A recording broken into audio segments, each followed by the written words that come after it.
It is a true story.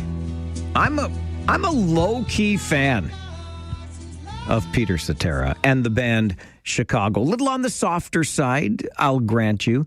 And I will also admit that 25 or 6 to 4 is probably among my favorites. But, you know, a little Saturday in the Park. Does anyone know what time it is? I don't think I need to tell you because you heard it, 3 or 4 times just in that little bit of the song, what the name of the song was. But If You Leave Me Now by Chicago began on this day, November the 24th, back in 1976, a 3-week run at number 1 on the UK singles chart. It was their only UK number 1, and it went on to win a Grammy Award for Best Pop Vocal Performance. Chicago and If You Leave Me Now. A number 1 hit on this day back in 1976, and it starts our show on this Monday morning, the 24th of November, 2025. Good morning. How was your weekend? I hope you're feeling good this morning. Nice sunshine out there. It's not going to be like this all week. We've had a pretty good run, have we not? And it sounds like winter part 2 is about to arrive in earnest later this week. But we'll get to a little bit more of that during the Farwell Show 5 this morning. I don't know about you, but I find this whole practice that we go through of putting up and taking down Christmas lights to be a really interesting practice that we as humans engage in. And don't get me wrong, I'm not complaining. I'm not trying to be a Grinch. I actually quite enjoy the neighborhoods when they are lit up. I was a little disappointed, to be honest, that I missed all of it yesterday because I left for work to go to a trip to Oshawa with the Kitchener Rangers. We left mid-ish afternoon to get there for the game.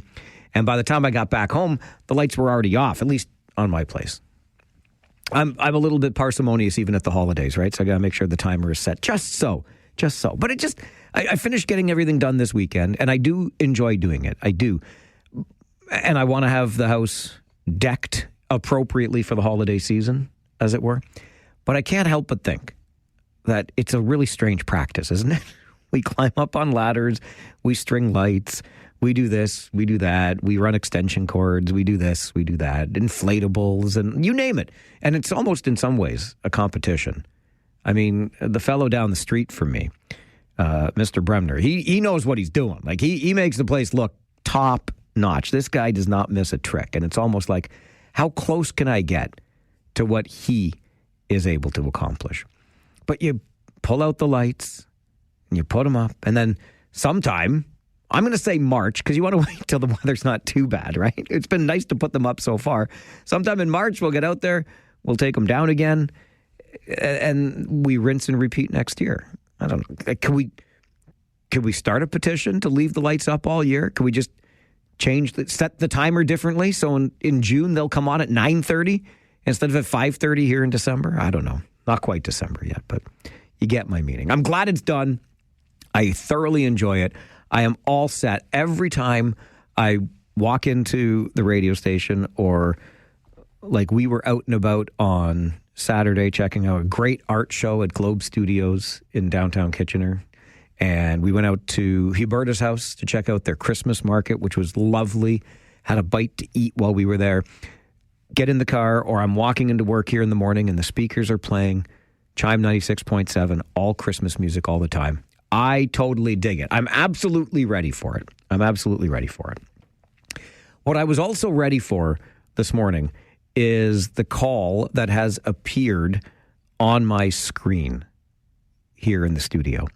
I knew this quote-unquote friend was going to make a call this morning.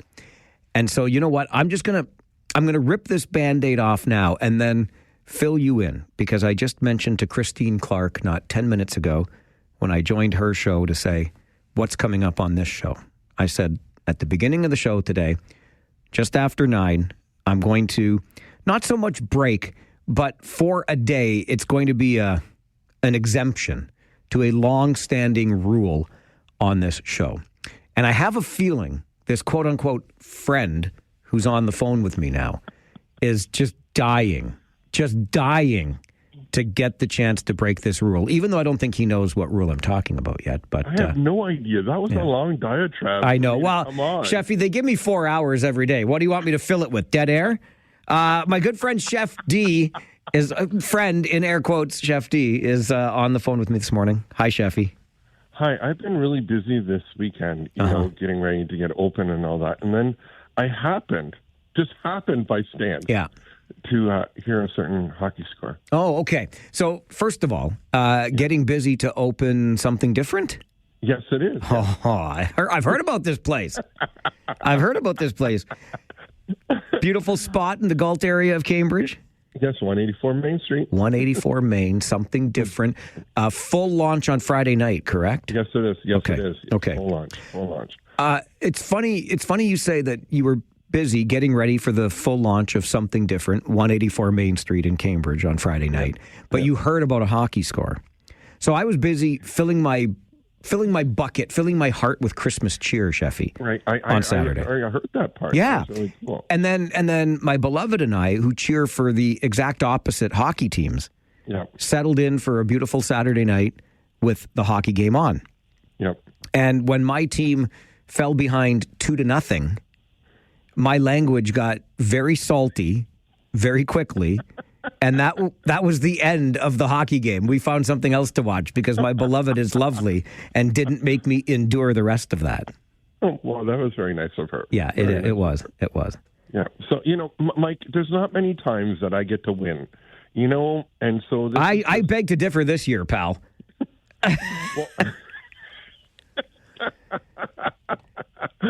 Well, maybe there's truth on that, but let's just see. I'll take this glory right now because it is a long season, and away we go, right? You actually are a friend. I should not have air quoted you earlier. So here's the deal, Sheffy. That's very kind of you, and you're looking at the long. You're giving me some hope here, which I've almost lost. But here's the thing. I'm so glad my Kitchener Rangers got a nice win last night because it restored my faith in sports. My football team, I can't even talk about anymore. They've got me so angry. And my Bills are just as bad. Okay, there you go, right? And then my Leafs, they're struggling.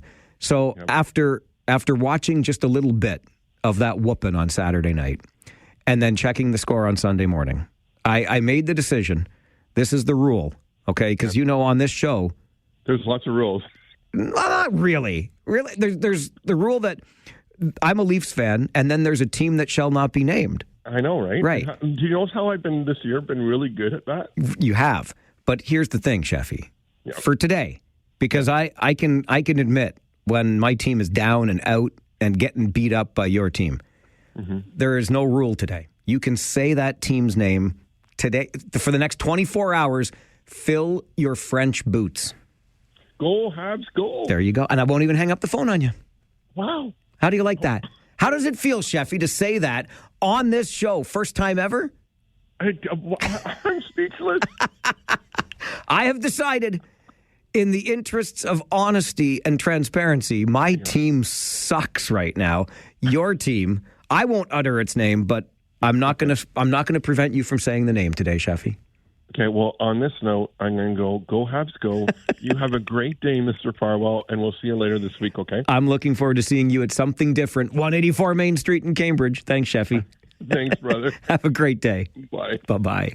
I knew Sheffy was going to call today because he is a fan of that team. I cannot still bring myself to utter it, but it has been a long-standing rule on this show. There's the Leafs, and then there's the team that shall not be named. And you've been very good at following the rules. Quite frankly, when you don't, I hang up on you, and I hang up on you very quickly. How could I possibly do that today in good conscience after your team, if you cheer for that team, whooped my team's behind on Saturday night? I am down in the dumps, and I just don't have the energy to hold you to account for following a goofy rule. Your team reigns supreme for today. And today only. So if you are a fan of that team and you wish to get it out of your system and finally have your Montreal team loving name said on the air, then that's fair game for today.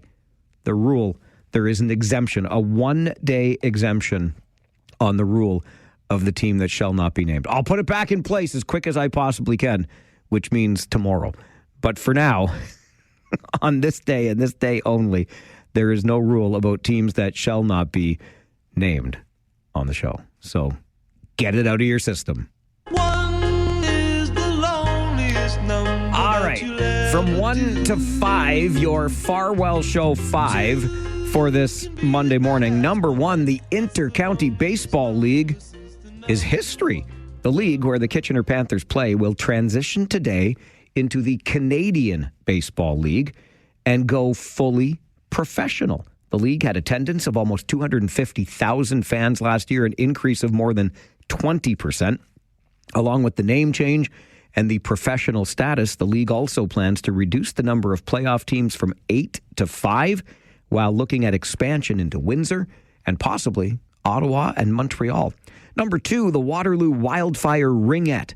U19, U16, and U14 Ringette teams, in coordination with the Waterloo Region Food Bank, will be hosting a food bank drive at their games this coming weekend. Fans attending Wildfire games at Rim Park on Saturday are encouraged to bring a food or financial donation. The teams are hoping to double the food raising from last year to raise enough for 3,000 meals. Number 3 on your Farwell Show 5 this morning. Parts of southern Alberta and Saskatchewan could see anywhere between 10 and 20 centimeters of snow today. That's out there, but don't forget, our time is coming later this week. The weather expected to take a turn Wednesday night into Thursday morning.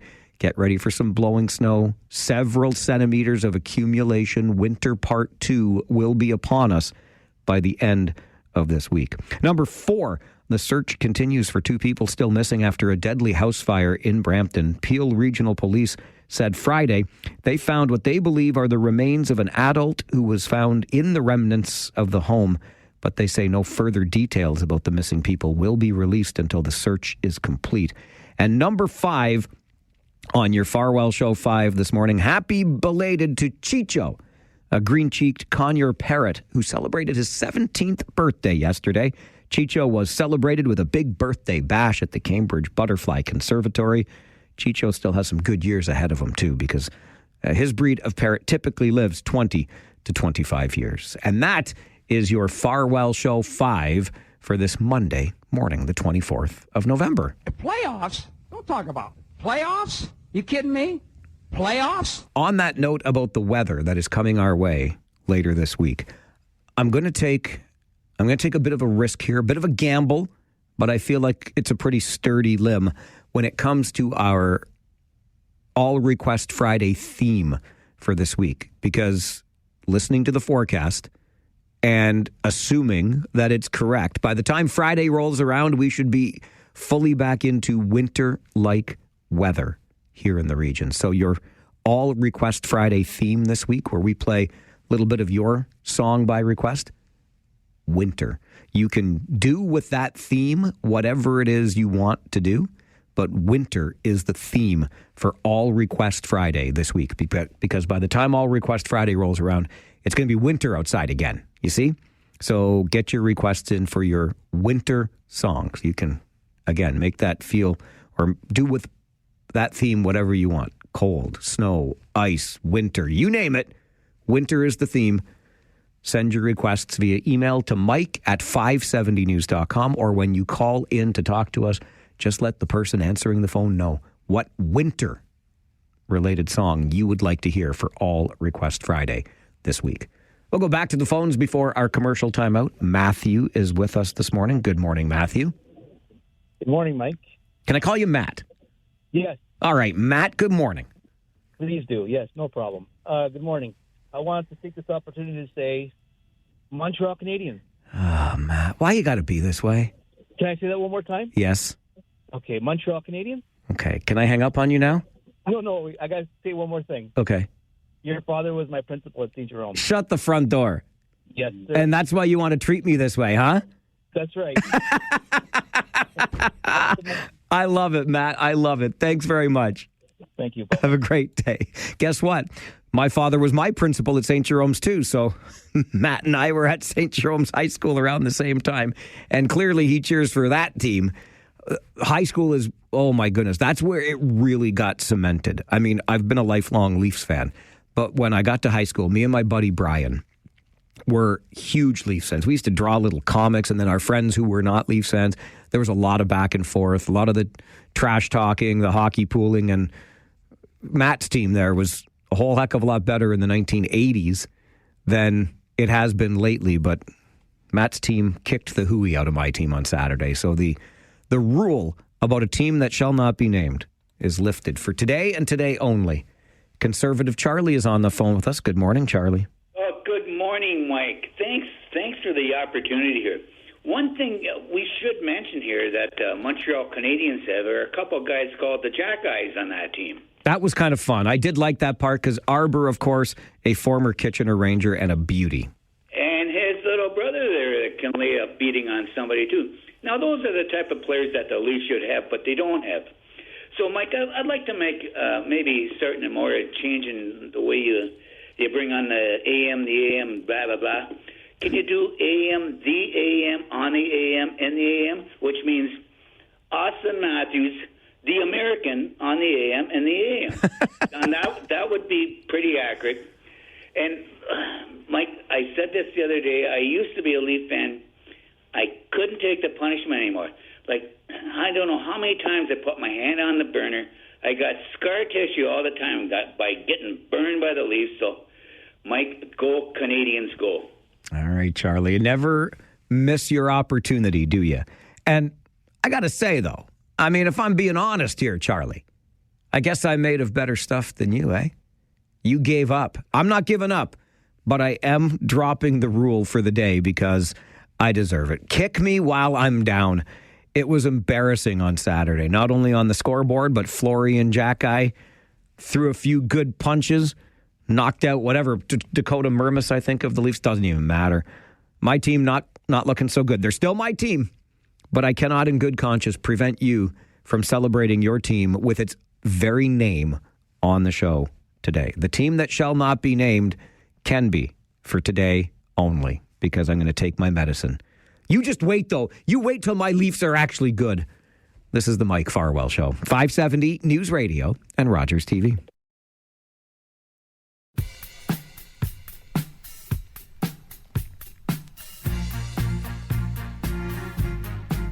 My favorite professional hockey team is the Toronto Maple Leafs. I've been a lifelong Leafs fan.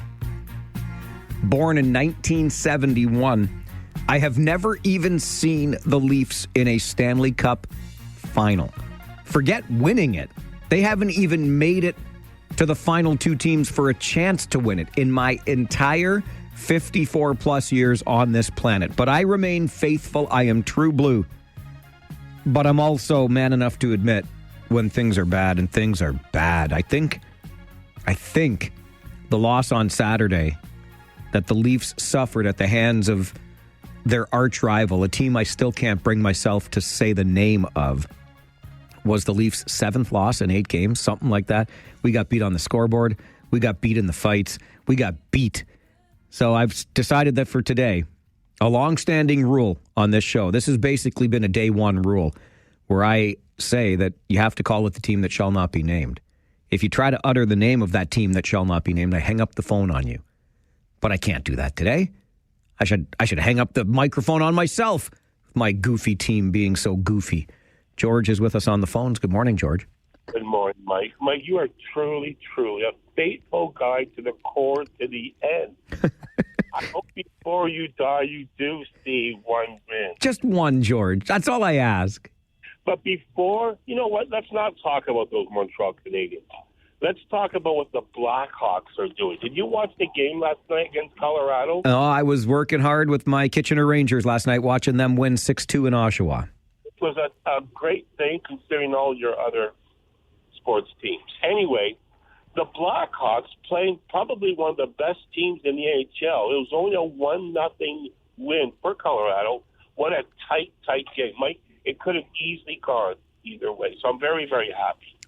George, I can understand why. Your team has this thing called hope. Mine right now, I'm still hanging on. As my good friends Paul and Arlene, who I met through the Farwell for Hire campaign, also true blue, lifelong Leafs fans. Paul bought me a T-shirt that says, "Just one before I die." I wore it to the game last year that my beloved took me to in Buffalo. The Leafs won that game 4-0. It was a great night. Just one before I die is all I ask. Greg, good morning. You're on 570 News Radio. Good morning. How you doing, Mike? Well, I'm all right. I'm still feeling a little black and blue from Saturday, but I'm okay. Yeah, that's what I feel, and I couldn't not take the opportunity to call in when you said that I could actually say the name Montreal Canadiens on the air, because I know your long-standing rule, and I've teased you about it a couple of times, particularly since the motorcycle's away for the season like mine. I feel for you, brother. These are dark days indeed, but I could not pass up the opportunity to say at least one thing that I'm sure hasn't been said on your station in a long, long time, and that simply goes, ole, ole, ole, ole, ole, ole. There we go. I got it out of my system. Thanks, buddy. Keep the rubber side down next spring, pal. Take care, brother. We'll see you soon. I look forward to it.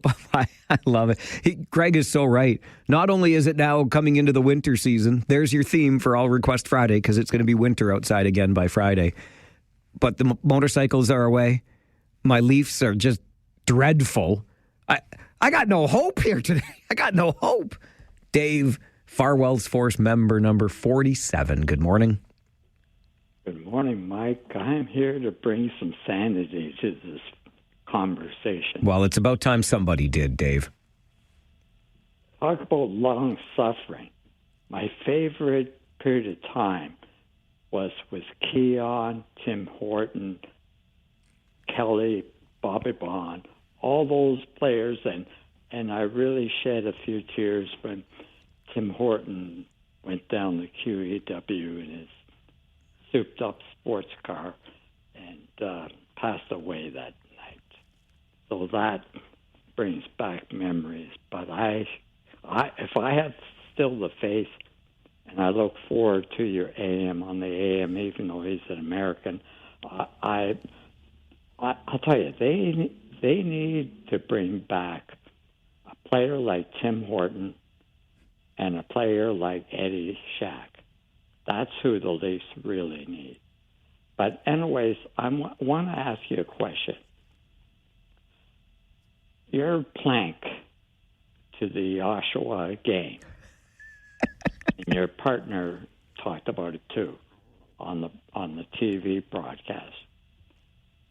Did you ever walk to the gondola at the old gardens? Oh my gosh, did I, Dave? Yes, I absolutely did. Look, I'm up against the clock because I got to get to the news update, and I don't want to keep my friends in the newsroom waiting. But I will share the story. I'll quickly point you to the greatest YouTube channel out there. It's called the OHL Podcast. Follow along. You can see my walk to the broadcast booth in Oshawa. I posted a video last night, and I'll tell you more stories about walking to the gondola at Maple Leaf Gardens later in the show. Okay, but right now to the 570 News Center, and then a conversation about changes to the way stormwater fees are applied in Cambridge. Not going over well with everybody. You'll find out why next on the Mike Farwell Show, 570 News Radio and Rogers TV. This is where today's topics turn into today's talking points. It's local and it's Democratic radio at its finest. This is the Mike Farwell Show on 570 News Radio. We, along with our tenants and other Cambridge businesses that we have spoken to, feel that these fees are disproportionately higher for non-residential properties and that the City of Cambridge needs to take another look at the fee breakdown. I've been told by the City of Cambridge that no one else is complaining. However, I am finding that it is very difficult to give negative feedback and actually have my concerns heard, and I believe that this is why others have not been able to find the right channels to voice their concerns either. The Mike Farwell Show continues on 570 News Radio. That is Heather Emberley speaking at a recent budget meeting of Cambridge Council about the new way that stormwater fees are applied in Cambridge. They used to be included in property taxes. Now that stormwater fee shows up as a separate charge on your water bill. And you can imagine for non-residential properties, as you heard Heather allude to there, it would be the kind of property that has more hard surfaces, roofs, parking lots, driveways, etc., which create more runoff. That runoff has to be managed by the city's stormwater system. and therefore the costs are higher for non-residential properties, but disproportionately higher. That's what some, including Heather, are arguing. Heather is with TW Properties in Cambridge and joins our show this morning. Good morning, Heather. Hi, good morning, Mike. What have the new stormwater fees done to your bills at TW Properties? So they've increased it significantly. Out of the 11 properties that we have in Cambridge, we pay the bill for 5 of those. The other 6 are paid directly by the tenant as they're single-tenant properties. But for just the 5 that we have, it will be an annual increase of over $11,000. That is certainly not insignificant. And is there any way for a property owner like TW, Heather, to offset these costs in any way? So there is a credit program available from the city of Cambridge. It includes different ways that you can offset the water runoff. There's different avenues for that they have. But unfortunately, their credit application program isn't very user-friendly. So we have the 11 properties. I did reach out to the city of Cambridge back when we initially got our first couple bills, just to see how the process would work and how we would go about applying for those programs. They said you can do it online, but I asked if there was any way we could meet, because we do have a fair few properties, if we could go over each property and see the types of things that might qualify us for the credits. And they said they were unwilling to meet or unable to meet in person, and that we could just apply online. So I said, okay, and I went to apply online. I got to step, 5 or 6, and it required engineered drawings. So I got back in contact with them, and I said, so if you don't have engineered drawings for your property, you're not able to apply for this credit. And they said yes. So if you don't have an engineered drawing for your property, you're not able to even apply for the credit. And as of the time I was speaking with them, nobody had been able to successfully actually complete the application, let alone get the credit back. So is it your sense, based on that, and having listened to your presentation at council, the lack of negative feedback may be because people are finding it difficult to navigate this system? Absolutely. And I reached out to the city of Cambridge and I said, I've got some questions and some concerns, and I was immediately met with sort of an it is what it is answer. We've decided on this. This is the program. But they weren't really willing to hear that it wasn't working very well. Is there any similar program or process for residential homeowners, property owners to go through in order to, work on stormwater fees, et cetera? To my knowledge, the stormwater credit application process is only available for the non-residential properties. The residential, it's not available for, even if they have rain barrels and things like that to reduce it. But the cost for them is significantly lower. So for a property that's under 0.2 of an acre, it's only $45 a year.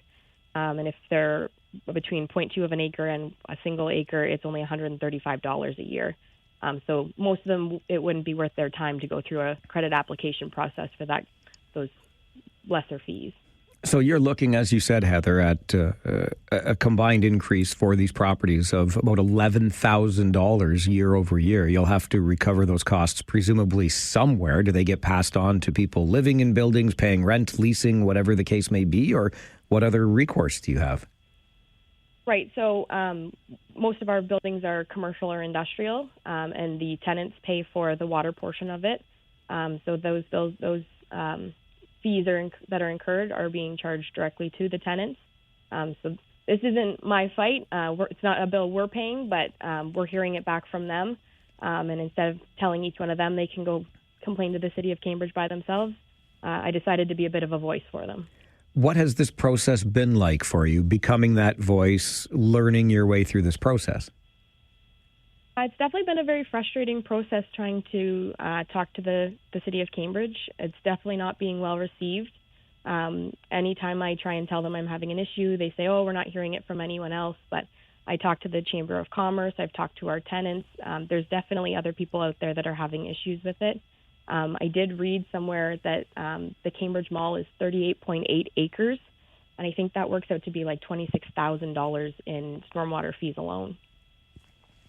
Do you have any other recourse here as you continue to try to get some sort of answer from Cambridge City Hall? I mean, as TW Properties, what do you do next? I have reached out to the MP. I just got a generic email back that said we'll look into this, but didn't get anything back. I did reach out to Doug Ford's office, and again, I got sort of a generic response that it was the municipality's responsibility. But I mean, obviously, they were able to veto those speed cameras that were municipality. So I don't know, maybe something with him that he could look into these stormwater fees, because I started comparing with the city of Kitchener and I started comparing with the city of Waterloo, and Cambridge is actually less than them. So ours are astronomical, but we are not alone in this, and even some of the municipalities closer to Toronto Way were extremely high rates. So they're bringing in an awful lot of money for these stormwater fees, and I don't know that it's being used as appropriately as it could be, because it's an awful lot of money that they're bringing in. I do wonder about that part of it, because I'm sure you understand that on non-residential properties, obviously parking lots are likely, if not common in most of those locations, larger roofs, etc. So there is more runoff. But does it feel to you, Heather, as though this is disproportionately higher than what a residence would pay? Absolutely. And I mean, obviously, with the housing crisis that we're having, most of the new home builds that they have are row housing, houses built really close together because they're trying to get as many people into a small area as they can. In doing that, most of these places have a postage stamp for grass, which is their permeable area. So you could argue that on a residential property and a non-residential property, it's not that dissimilar, given the way that we're building for residential lately. I feel for you in this issue for sure, because those are, as you said, very large increases. And I hope you can make some headway at City Hall, but I'm glad we could have the chat on the show this morning. Thank you very much for making time. Awesome. Thank you so much for talking with me. All right. Enjoy your day. Bye-bye. Thanks, you too. Heather Emberley is the office administrator with TW Properties. And as you heard in the clip that began this segment, appearing before Cambridge Council at a budget meeting to plead her case, feeling as though complaints weren't being heard. And I thought, well, there's one way. I mean, if there's any way to have complaints heard, it's to bring it to this show where we sometimes do a little bit of that, don't we? It is Monday, after all. That means between noon and 1 today, we will rant and or rave between noon and 1, giving us the opportunity to get something off our chest and onto the air. And this one is a curious one, to say the very least. But as you heard Heather mention, as high as the fees seem to be in Cambridge, they're even higher in other municipalities. Feels to owners of non-residential properties as though this is a bit of a cash grab. You heard Heather make the comparison to speed cameras and how the province stepped in to help in that regard. I don't know that the province has any appetite for something like this. It seems to be getting into the minutiae here, but this is a situation where if you are that property owner, there's 11 buildings in the TW Properties portfolio, 6 of which they pay the water for, and the other 5 that the tenants pay the water for directly. But it's an $11,000 increase year over year in those stormwater fees.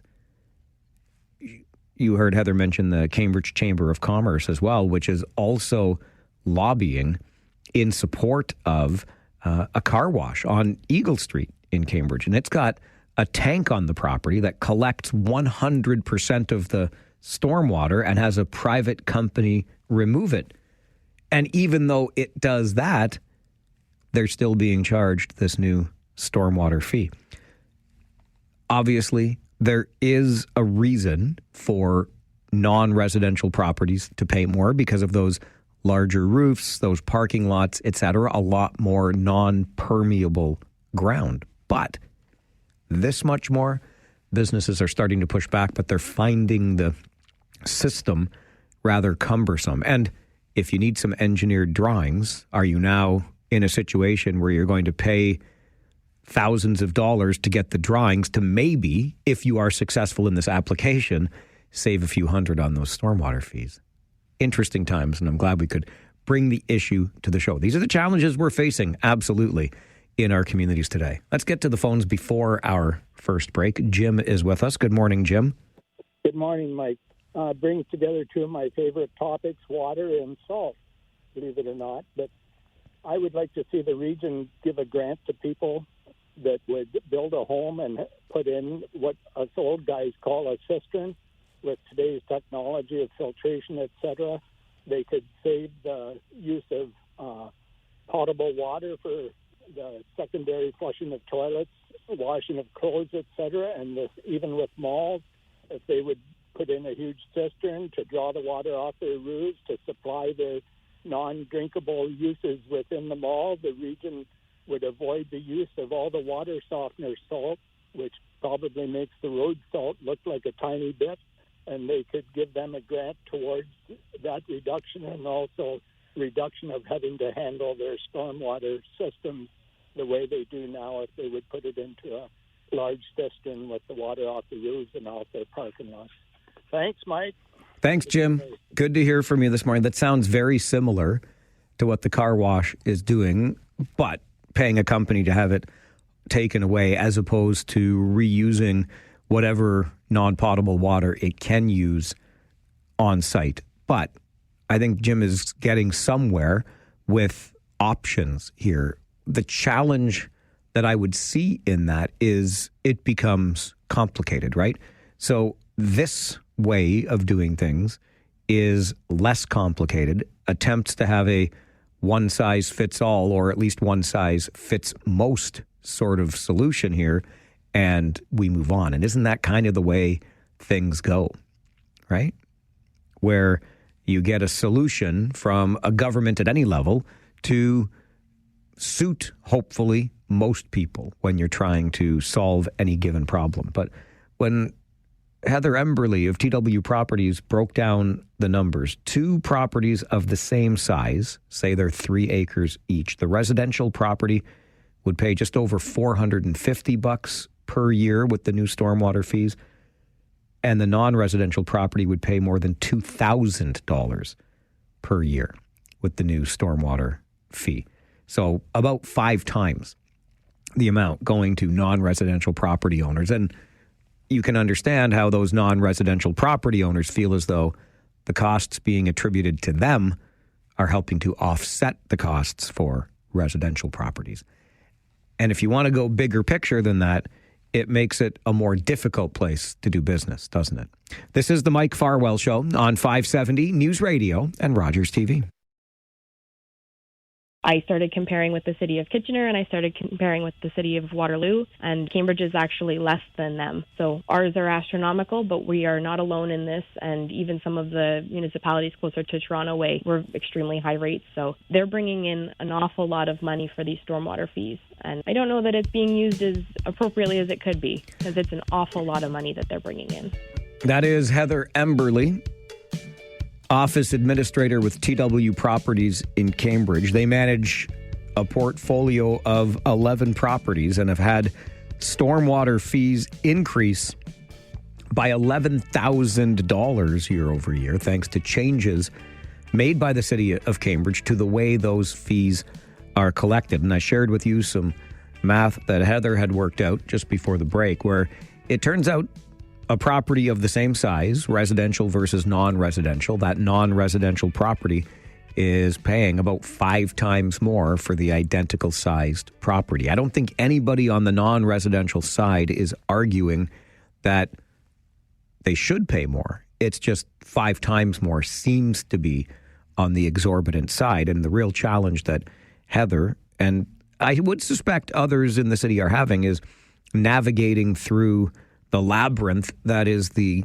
credit application process to see if you can get any of these fees reduced based on the actual size of the property, how many non-permeable surfaces there are, etc. It's been a very difficult row to hoe so far, and there have been very few complaints, which makes the city of Cambridge think that everything is just going along swimmingly, whereas Heather tends to feel as though others have given up on the process early because it's such a difficult process to navigate. If even these fees are less in Cambridge than they are in neighboring municipalities, it sounds like this is just the cost of doing business today. Where does that money go? How is it allocated? How much of the residential stormwater fee is that offsetting? I can't be sure. And that would take a much deeper look at the books. Jim called earlier with an idea of allowing some of these larger businesses like Cambridge Centre Mall, for example, to collect the water themselves and then reuse it within the mall for non-potable purposes, et cetera, where the non-potable water would be useful, and therefore cut down on the amount of salt. I mean, there's a lot of different ways we could look at this. But again, that begins to get more and more complicated. And we tend to get legislation that is sort of along the lines of one size fits most. And that would certainly apply in this case. But when your costs are going up $11,000 year over year, that is certainly not insignificant. If you missed the beginning of the show today, upon reflection from a really rough weekend for my favorite professional hockey team, my Rangers got a nice big win last night in Oshawa. Great to see, and I hope that puts the team in good standing coming into another big weekend ahead. We get to play the Brantford Bulldogs this weekend. Best team in the entire Ontario Hockey League, so looking forward to that. But my Leafs on Saturday took it on the chin in multiple ways. On the scoreboard, in a fight in the game with Arbor Jacki, the former Kitchener Rangers' younger brother Florian, the team that I really dislike very strongly, laid a whooping on my Leafs. And so the long-standing rule on this show, whereby I say there is a team that shall not be named, and if you name it, I will hang up the phone on you, and I will hang up but quick. That rule has been lifted for the day. There is a 24-hour moratorium, and that gives you free reign. I can't. What am I supposed to do? Am I supposed to argue against you when you want to mention the team that kicked my team's butt on Saturday night and certainly is having a much better season than my team? Leads to an email from Clinton to Mike at 570news.com. Mike, I'm a big Leafs fan too. It's frustrating how often they just can't seem to pull it together. Honestly, I don't think they've had a truly competitive team since the 2001-2002 season when they lost to the Carolina Hurricanes in the conference finals and then let Cujo go. The Leafs will always be my number one team, but I've also opened my heart to the other 6 Canadian NHL teams. I'll cheer for whichever Canadian team makes it the furthest and takes down our American rivals. You're a better man than I am, Clinton. I can get behind some of the teams out west, but Ottawa and Montreal, oh boy. I guess I'll see.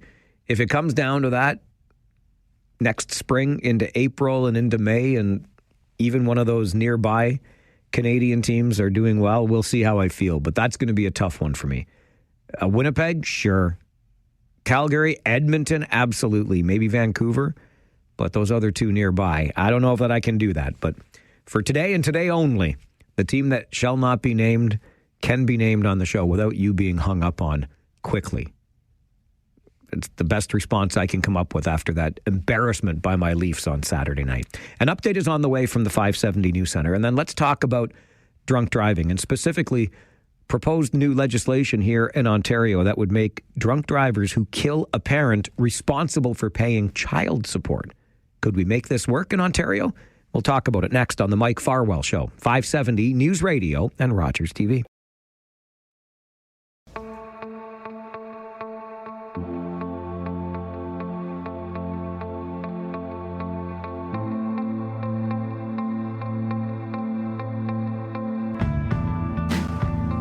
The Ontario government is proposing new legislation that would hold to account impaired drivers who kill a parent or caregiver.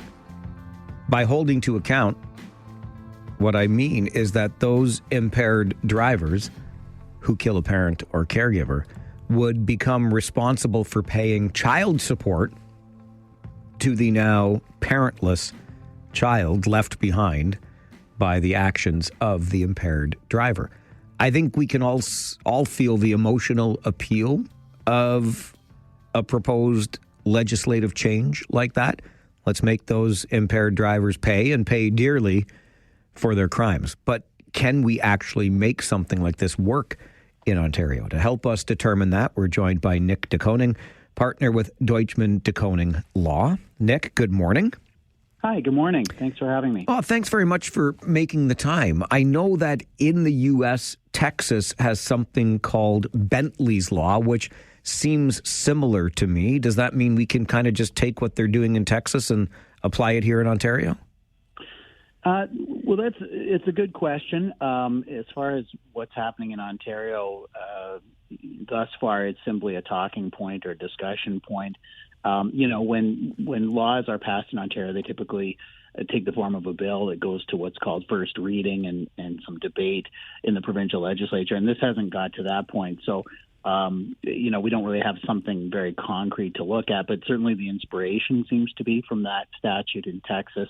And it seems there's a number of other states in the United States that have adopted something similar in the past couple of years. North Dakota, I think, most recently is working on it, and there's similar laws in Tennessee and Kentucky as well. So it's one of those things. I think, as you said a moment ago, the emotional appeal is obvious. I think any right-thinking person would think, oh, of course, impaired drivers who cause serious injury or in this case, the death of a person, they should be held to account. What I'm a little bit nonplussed about is the fact that, in fact, these legal rights have already existed for many years, and it's long been the case that a person can sue in civil court to pursue these very things. And in fact, we work on those sorts of cases day in and day out in our firm. But I think, one of the things that is different, as I was thinking about this in the United States, is it goes state by state down there, but it's a very different automobile insurance compensation system in the sense that I think because of political pressures around affordability and the powers of insurance companies down there tend to be very low liability limits in the U.S. For example, in Texas, the liability limit is $30,000 per injured or killed person and $60,000 per accident. That's very, very low. In Ontario, and again, even in the case of an impaired driver, an insurance company typically is responding on behalf of the impaired driver. The absolute lowest possible liability limit in Ontario is $200,000. But in practice, most people have $1 million of liability coverage because that's what the insurance carriers in Ontario will sell people. So it is a different environment here. Is that to say then, Nick, that $1 million in liability insurance would be part of or maybe all of what a convicted impaired driver would pay in child support through their insurance? Well, see, this is the thing. We don't know exactly how this is going to work administratively. One wonders, if this is being dealt with in the criminal courts somehow, because, the criminal courts already can order payment of fines and restitution and things like that, as well as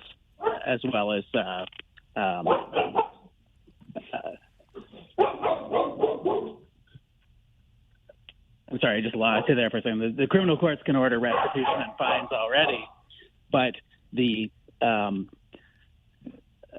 civil courts can make orders for awards of damages and so on as well, right?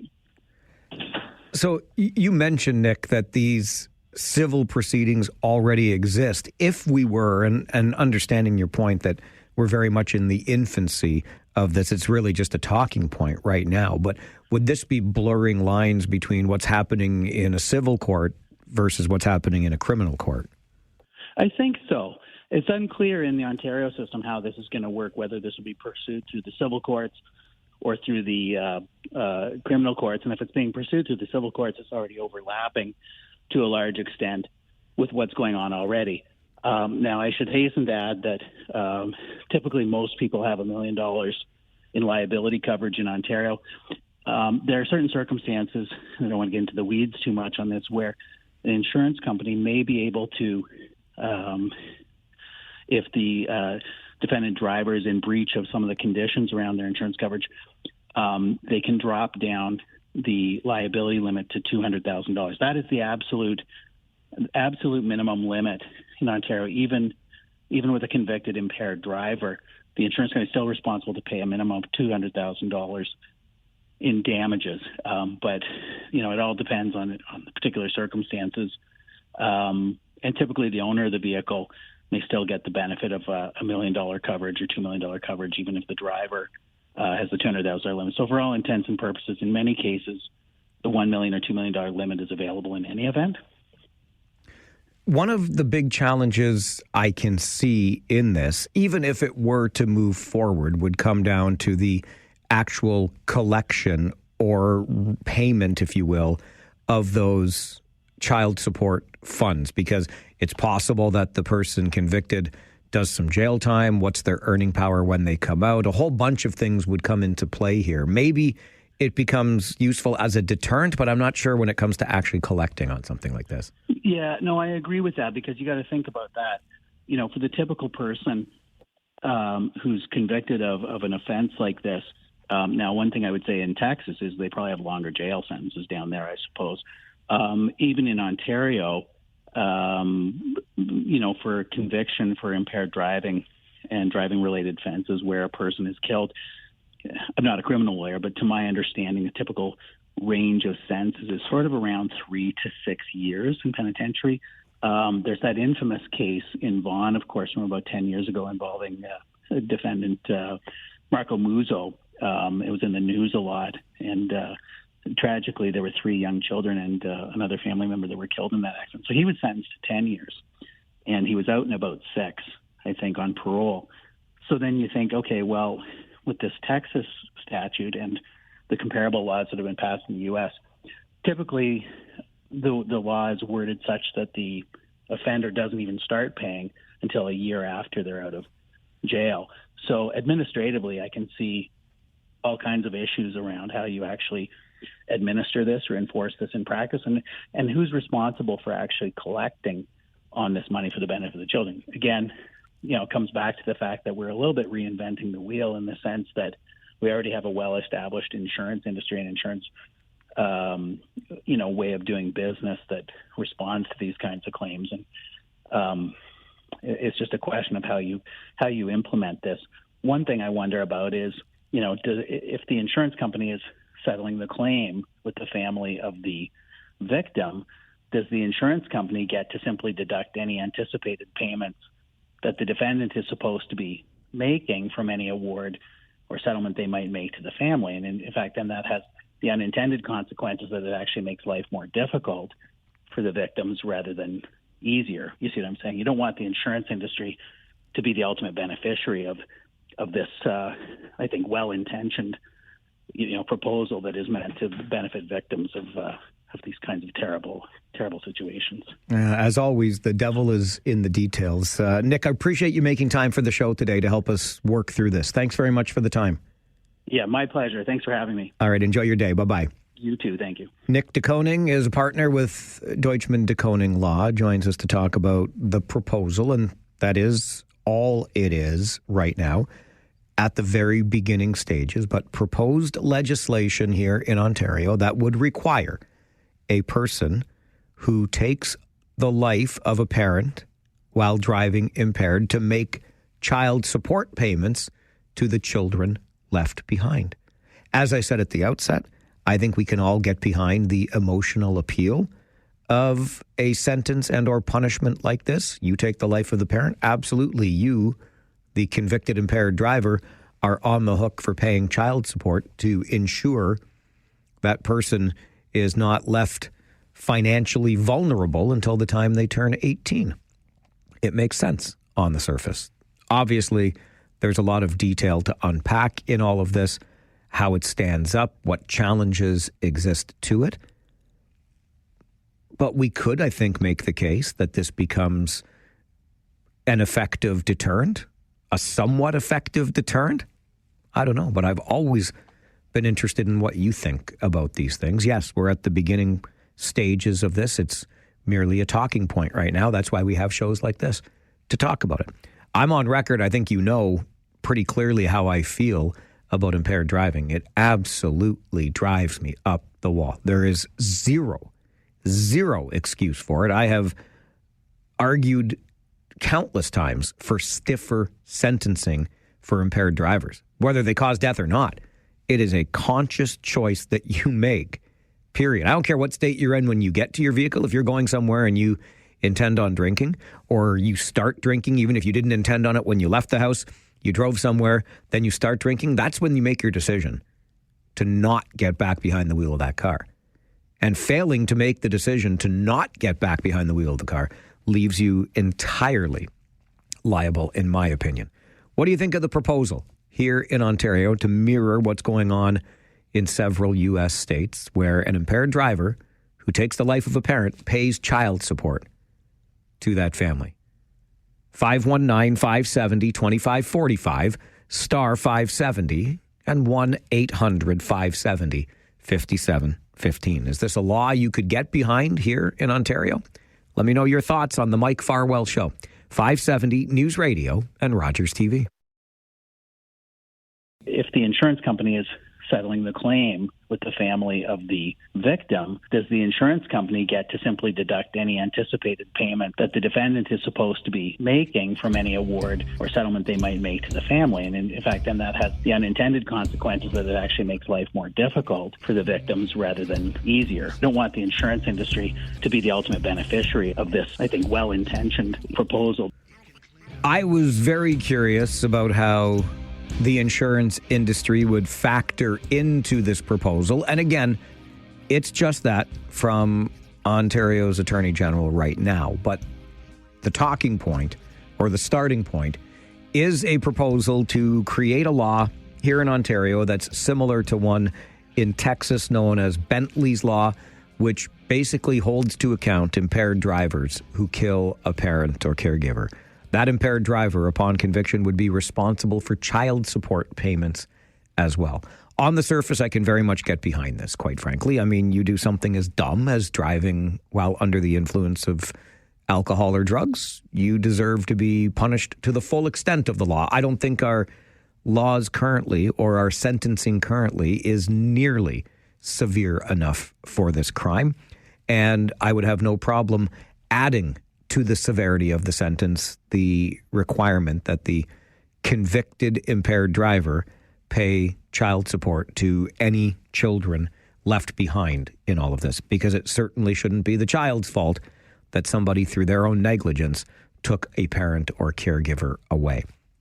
But I did wonder if, as a responsible driver who is already frustrated enough by automobile insurance rates, and I recognize that my rates go up because so many other, frankly, drivers are on the road, collisions are happening, people driving without insurance, etc. Those of us who follow the rules end up kind of paying for the masses that don't, because it's all based on these averages. And I thought, boy, oh boy, if we're going to start penalizing in this way, would insurance in any way cover some or part of that? And by extension, then, would insurance rates be going up to cover for those who might find themselves driving impaired and taking the life of a parent or a caregiver? I certainly hope not. And Nick DeKoning, who joined us, the partner with Deutschman DeKoning Law, seemed to look at it a different way. But there are lots of details still to be ironed out. On the surface, though, as I said, this is a law I could very much get behind, and I wonder how you feel about it. 519-570-2545, star 570, and 1-800-570-5715. Sean, good morning. Good morning. I would look at it more like this. Paying child support, I would look at it more of in the light of restitution. You've taken the life of somebody who is responsible for children, and I would look at this more like court-ordered restitution. I wouldn't, you have to put it on that head of that person. You did something incredibly stupid and selfish. You took the life of a person. I mean, the money's not going to replace that person, but you can at least provide for the education and upkeep of their children.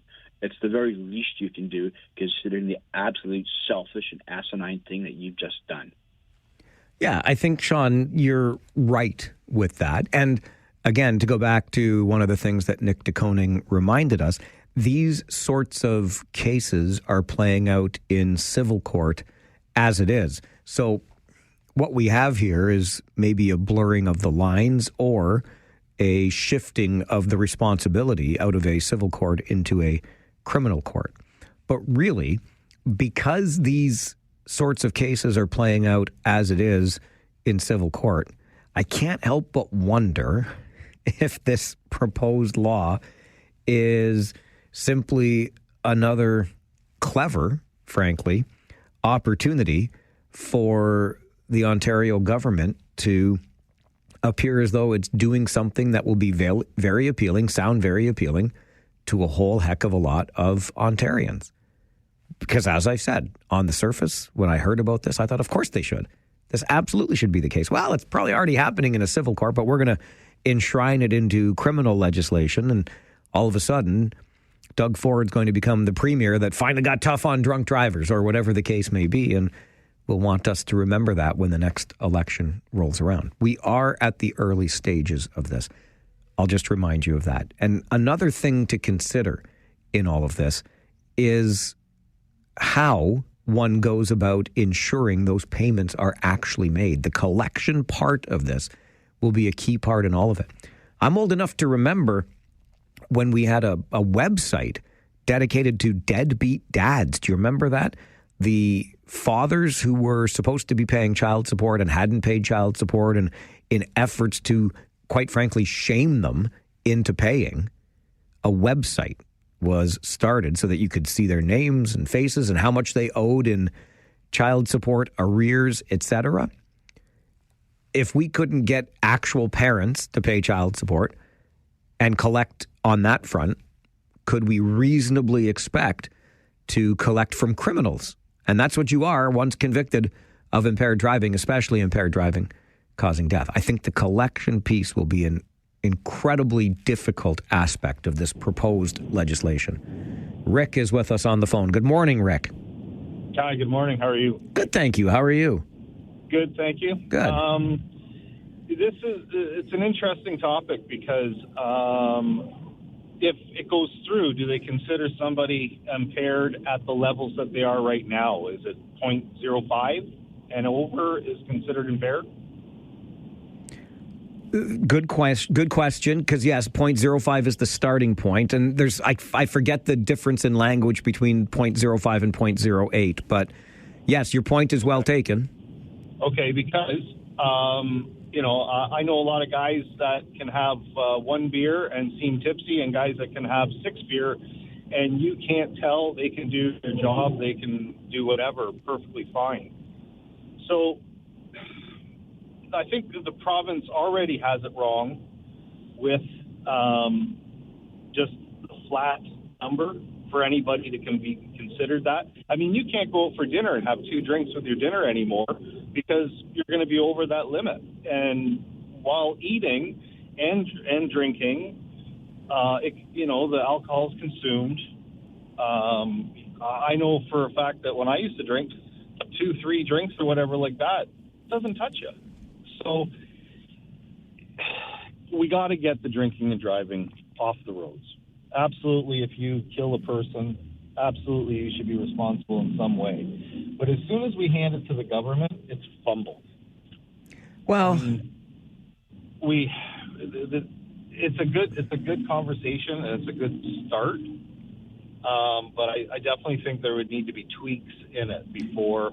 Or let these states that are doing it, let them be the groundbreakers for a couple of years and see where they get to, and then come up with a plan. No, you know what? I hear where you're coming from, Rick, and I've got to get to a news update. So Texas has already been doing this since 2023, so they're a couple of years in. I hear your point on government kind of fumbling things, but what I would just remind us of, whether you can handle your alcohol or not, I think a threshold is important, and more important than anything, I think, to drill home the idea of, if you drink, don't drive, whether you can quote unquote handle it or not. How about we just go that way? Always have somebody else take the wheel. This is the Mike Farwell Show, 570 News Radio and Rogers TV.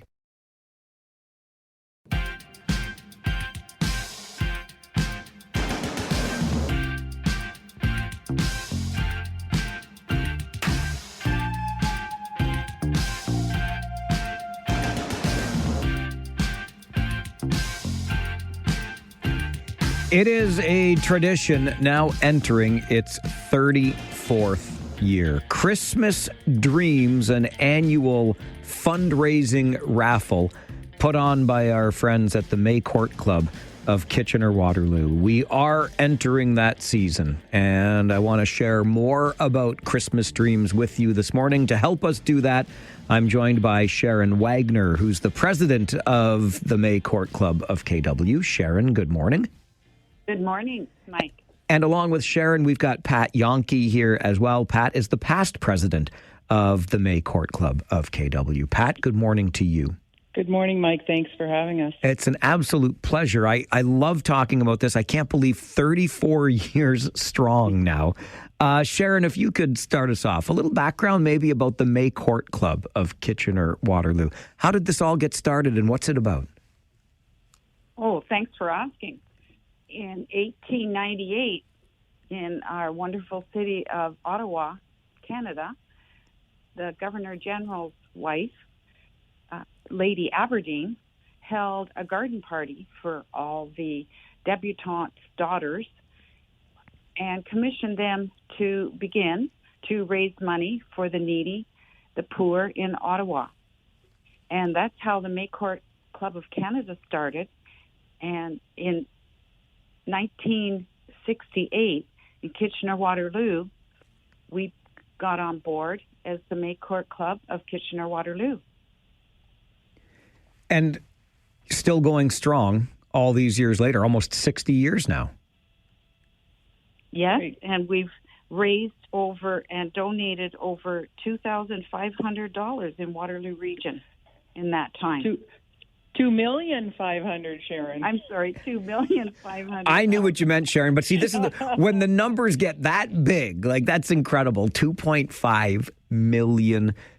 So, Pat, somewhere along the lines, about halfway through these almost 60 years, the Christmas Dreams raffle comes alive. Can you share the background of this? Yeah, I think that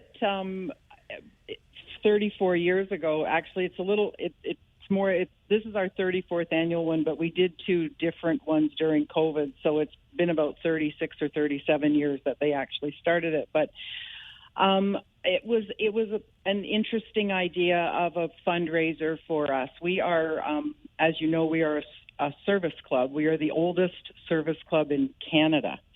And so part of our mandate is always fundraising to give money to women and children in our community. So the ladies at that time came up with this idea to come up with a draw of, and they actually did about 12 Christmas trees, and then the draw was held at Conestoga Mall, and the raffle was for trees. Now, over the years, of course, it has evolved into a lot of people don't have room for big trees anymore.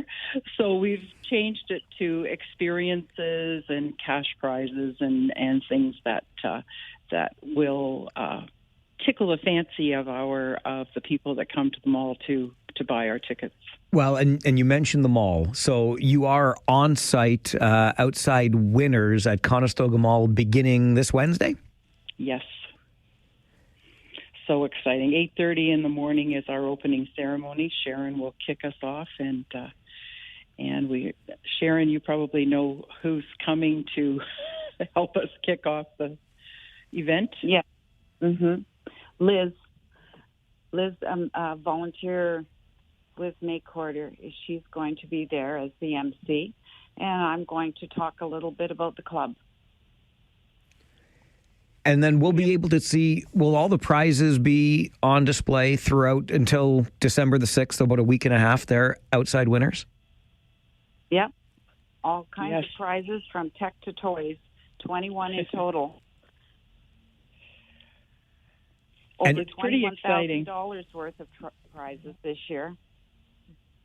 And we can come and we buy tickets for this raffle right on site, or is there a place online we can go? How does that part work?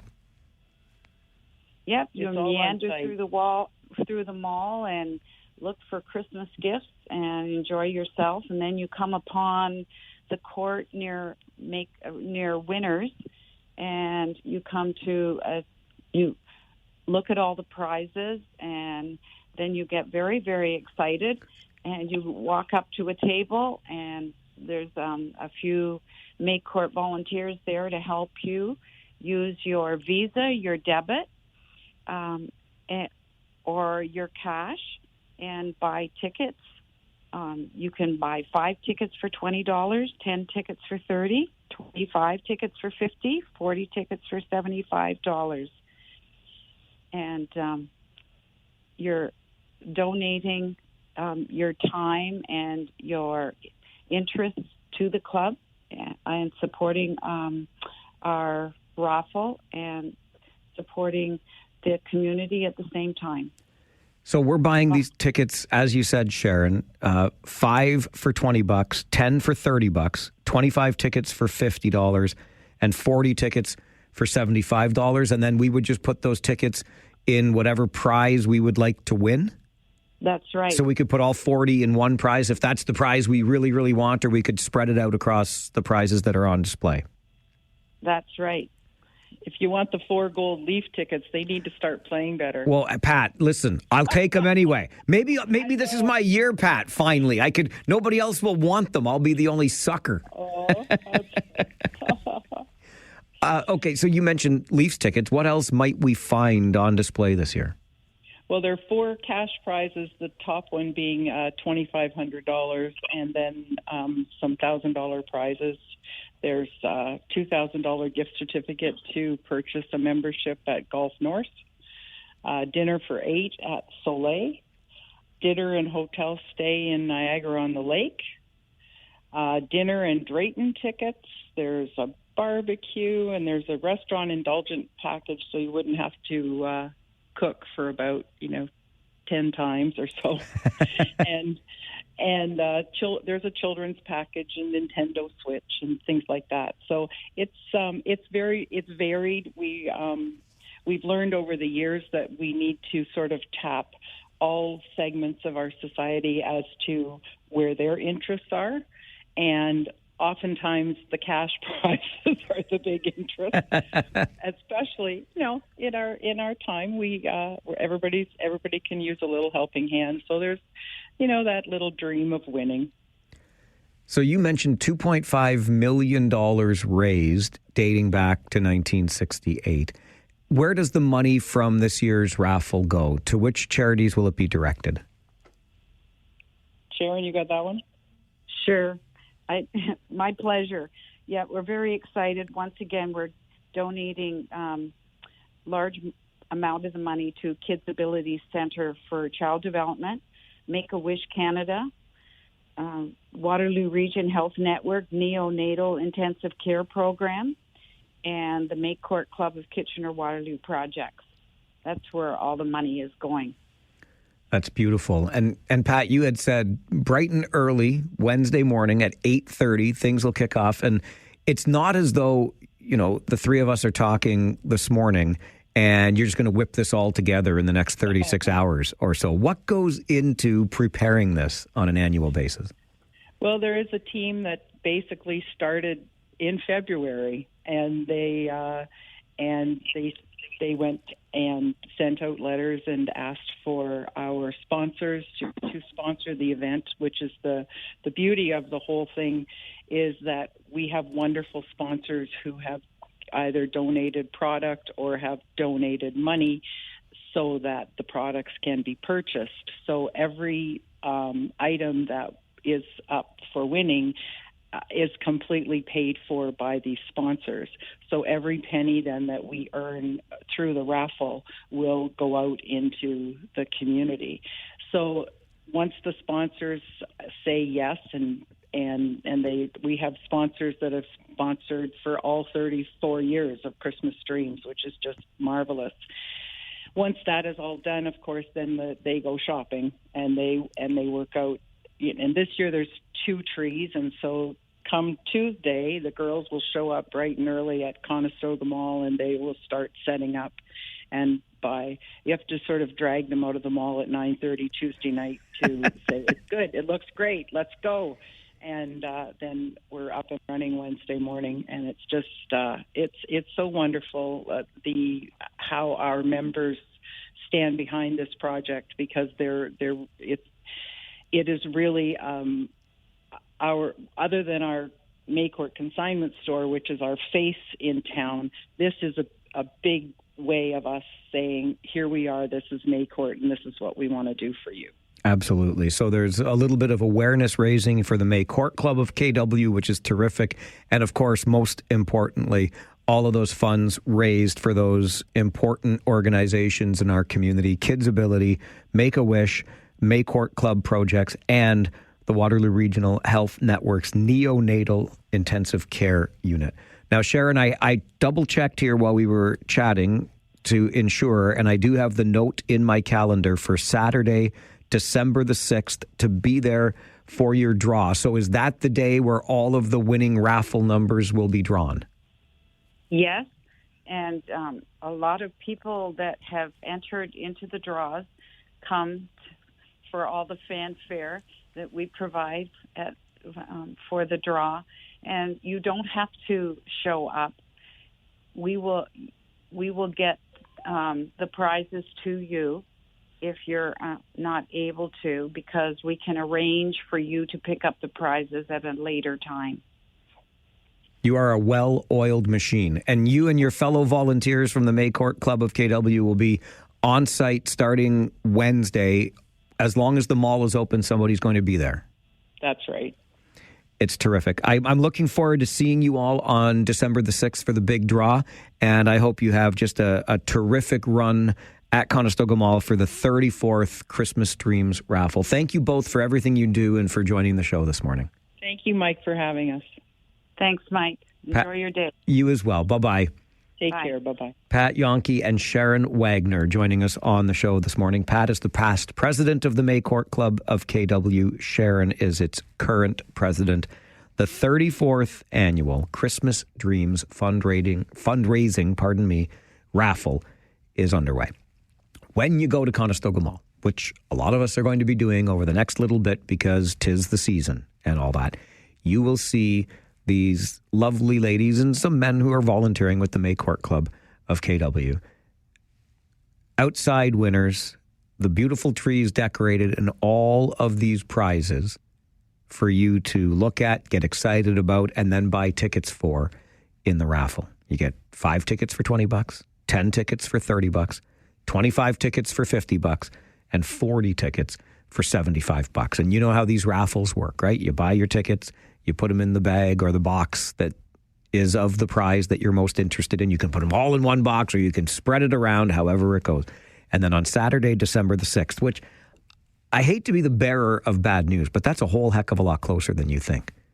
This Wednesday, they'll set up at Conestoga Mall at Winners, just outside Winners in that area there at Conestoga Mall. And then a week Saturday, so about 10, 11 days, it's December the 6th. Come on with your coming on. Where is the time going? And I'll be there. It's always a fun day when we're making those final draws for the raffle winners. Lots of people are on site, and you hear the shrieks from the audience. It's great. But the important part is these important funds that are being raised through the Maycourt Club of KW for some of their projects, for Kids Ability Foundation, for Make-A-Wish Canada, and for Ren's Neonatal Intensive Care Unit, which I had the chance to tour not too long ago. And oh my goodness gracious, with those little ones who need that kind of care and the loving care that's being provided through Midtown, Ren at Midtown. I'm still getting used to it. Grand River Hospital, you know what I'm talking about. Anyway, support if you can, okay? The 34th annual Christmas Dreams fundraising raffle. It'll be at Conestoga Mall starting on Wednesday in the court area outside Winners, and it's put on by our Maycourt Club of Kitchener-Waterloo. Just a lovely group that's been doing terrific work for almost 60 years in our community. Canada's oldest service club. We're going to take a quick break. When we come back, I just want to share a slightly different perspective on some of those numbers that you may have heard during All News Mornings today that Waterloo Council will be taking a look at tonight when it comes to collisions in the city and how best the city responds to these numbers of collisions. I think there's something rather important left out of the equation when we look at this data. I just want to highlight that and let you know something that nearby Halton region is doing that I hope like heck we start doing here real soon. I'll share that with you coming up right after this on the Mike Farwell Show, 570 News Radio and Rogers TV.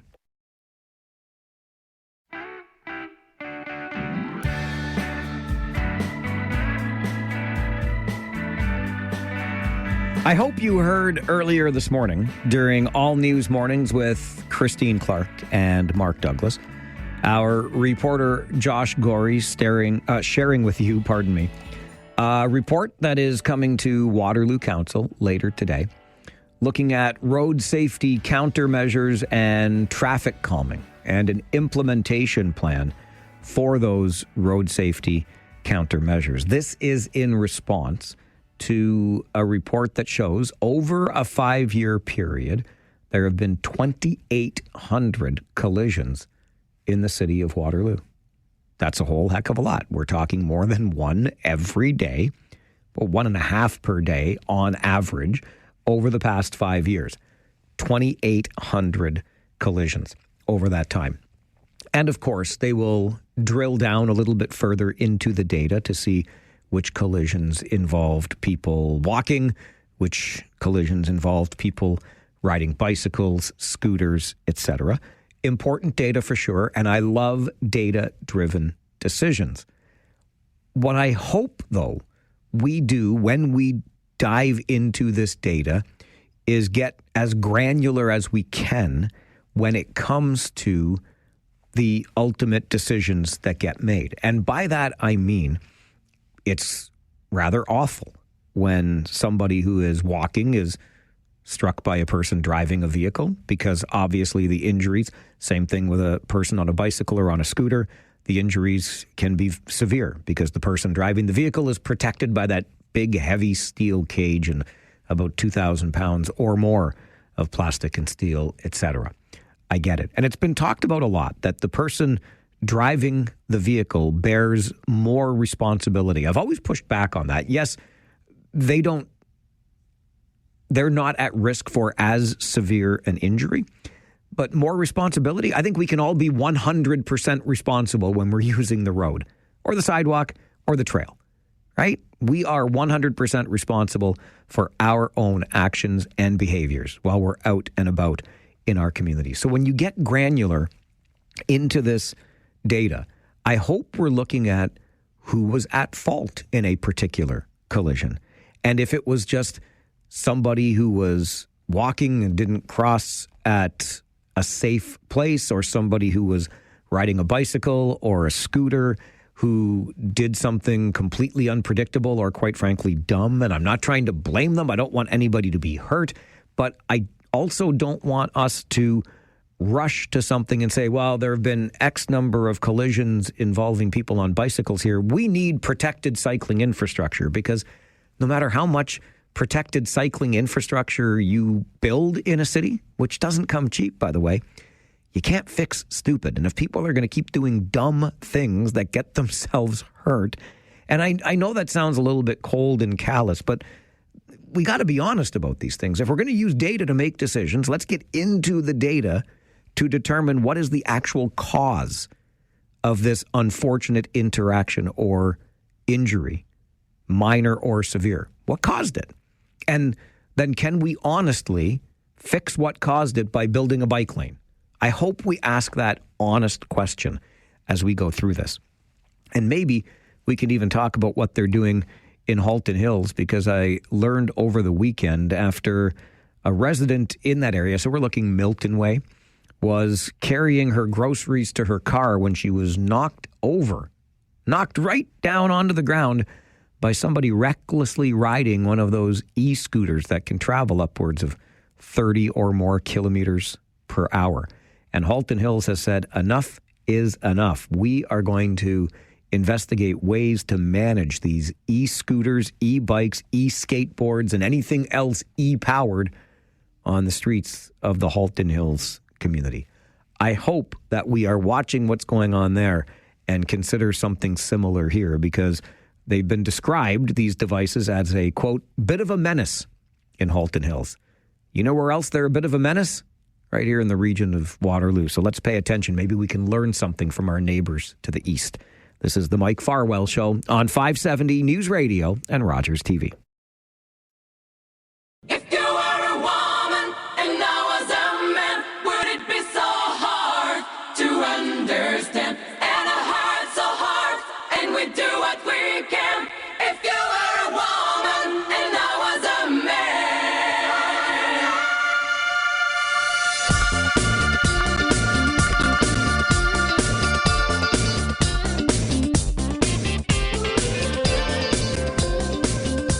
Trust me on this one, he says.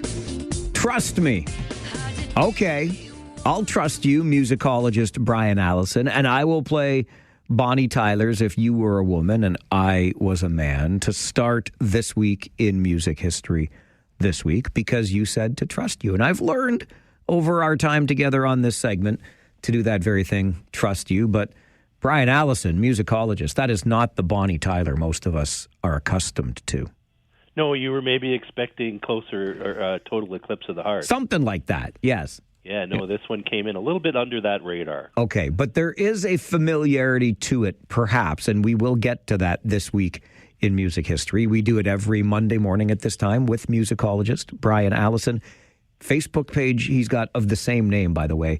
You can get this full list of stories and lots more by following Brian's Facebook page, which is This Week in Music History on Facebook. And as we dive in this week, Brian, let's go to this very day, I think would be the right place to start. Back in 1991, not one, but two big musical losses on November the 24th, 1991.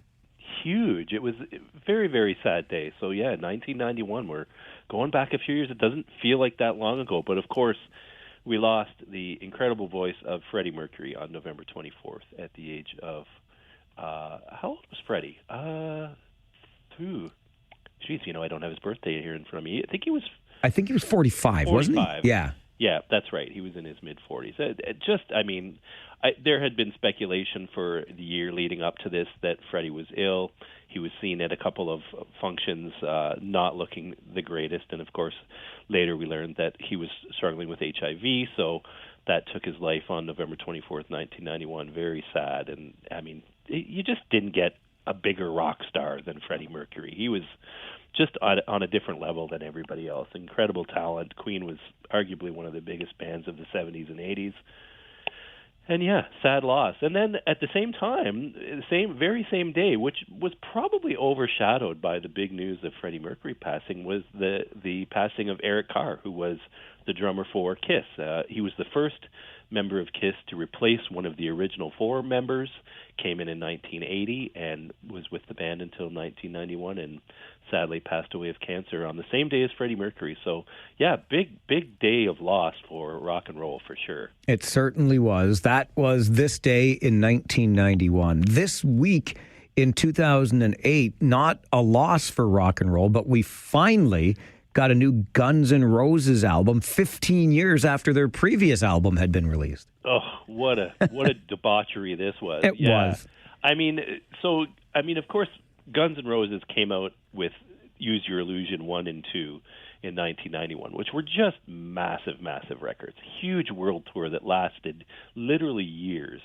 And they were arguably the biggest band on the planet for, a period of time there. And there was this long-awaited follow-up record, which Axl kept saying it's coming, it's in the works, it should be out soon. 15 years later, finally, the album Chinese Democracy was released in the U.S.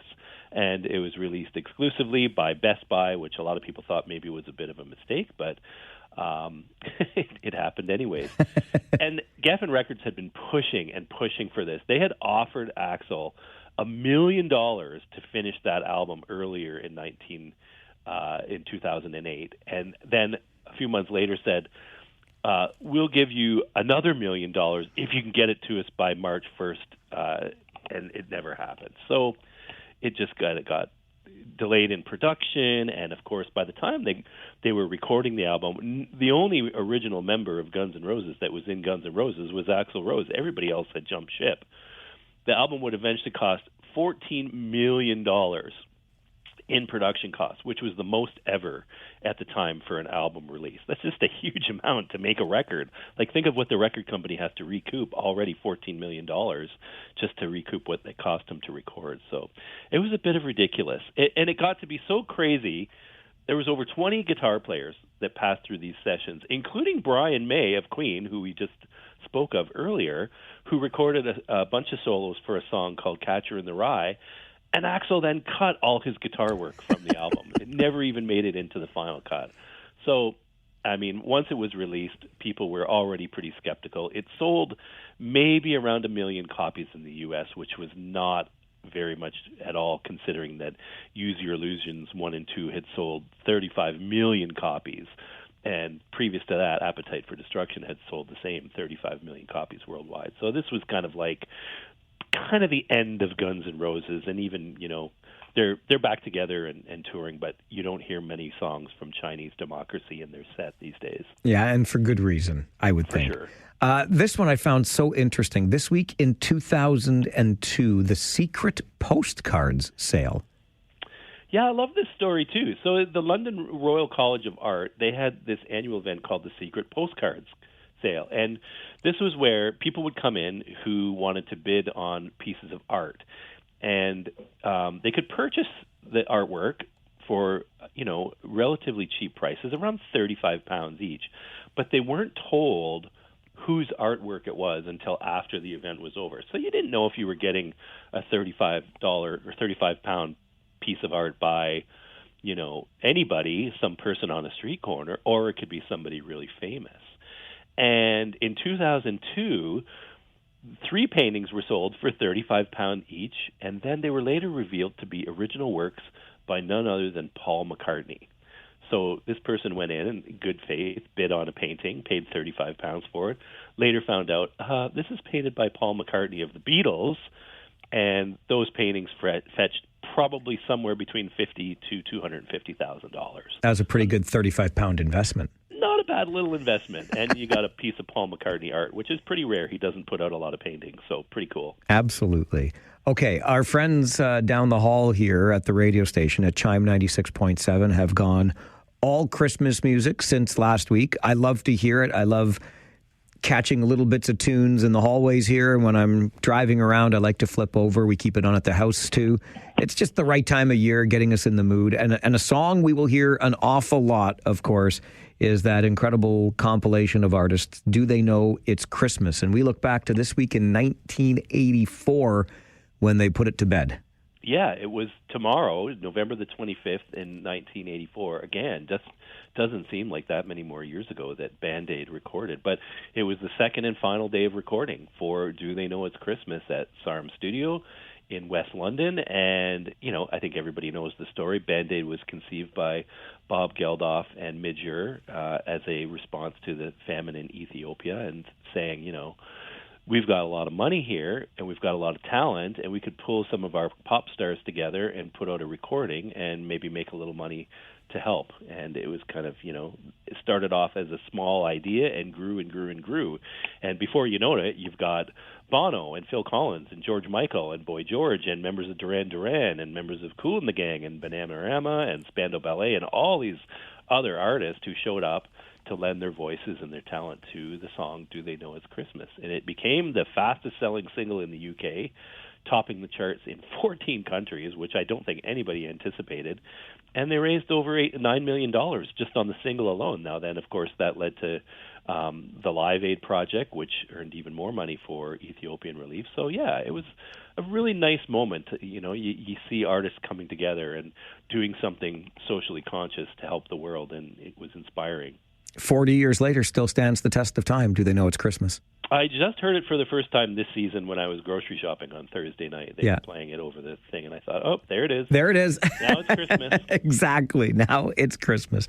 Brian Allison is our good friend and musicologist who joins us every Monday morning at this time for a look at this week in music history. Is this band underappreciated for their influence in rock and roll? We'll find out. And that song that we started with today, I'm going to play it for you again after the commercial break. And I want you to listen really closely to the beginning of Bonnie Tyler's If You Were a Woman and I Was a Man, and just see if you can hear any little familiarity in that. And we'll tell you why it might be familiar as we continue this week in music history with Brian Allison here on the Mike Farwell Show, 570 News Radio and Rogers TV.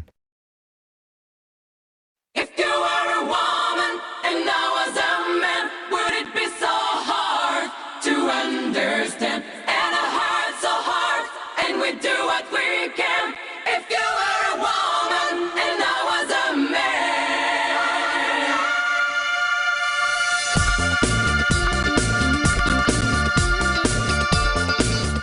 Does it ring a bell at all? I admit I had some help from our good friend and musicologist Brian Allison, who joins us every Monday morning at this time for a look at this week in music history. But Bonnie Tyler's If You Were a Woman and I Were a Man is a really interesting answer to a trivia question as we continue our conversation with Brian. Don't forget, you can find these conversations online as well. Brian's Facebook page is the same name as we call this segment, This Week in Music History. So let's get right down to it, Brian, and why that song might have sounded a little bit familiar. We'll take us back to this week in 1986. Well, if you were listening to the radio at all in 1986, it would sound a lot familiar because that song was everywhere, but not in the form that we hear with Bonnie Tyler. So that song was written by a songwriter named Desmond Child, and Desmond Child has written for a ton of artists and a lot of hit songs. He's written for Kiss and Aerosmith and Alice Cooper and Joan Jett and Rat and the Scorpions and Cher and many, many other artists.